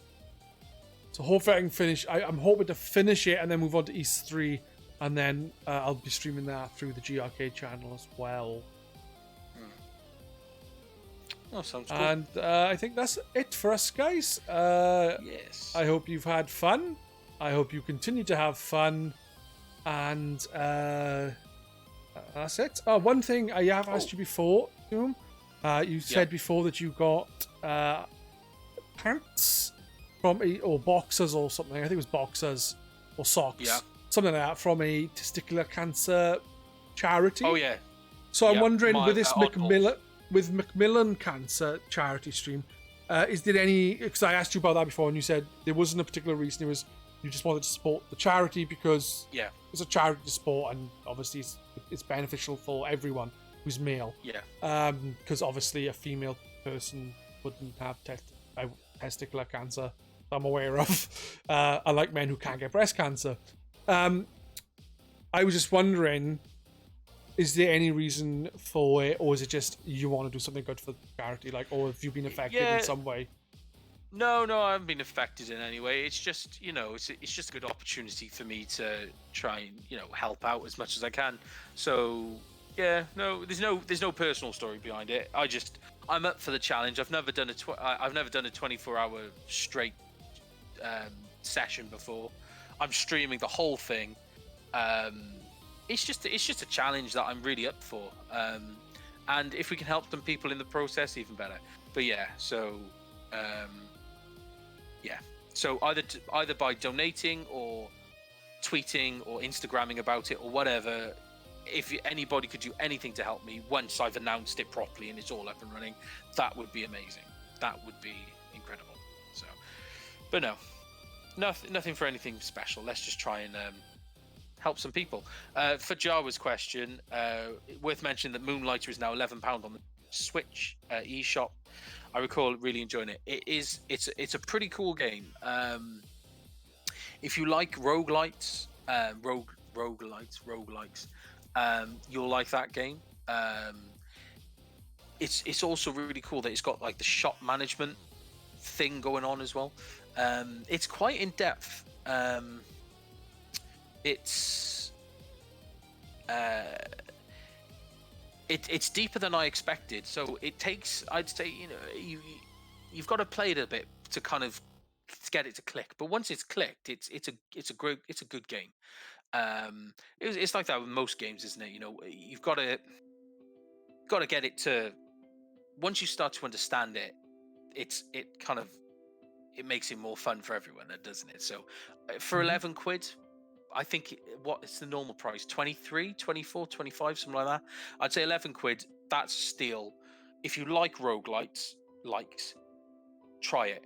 Buy it, £11. It is totally worth it. Give it a go.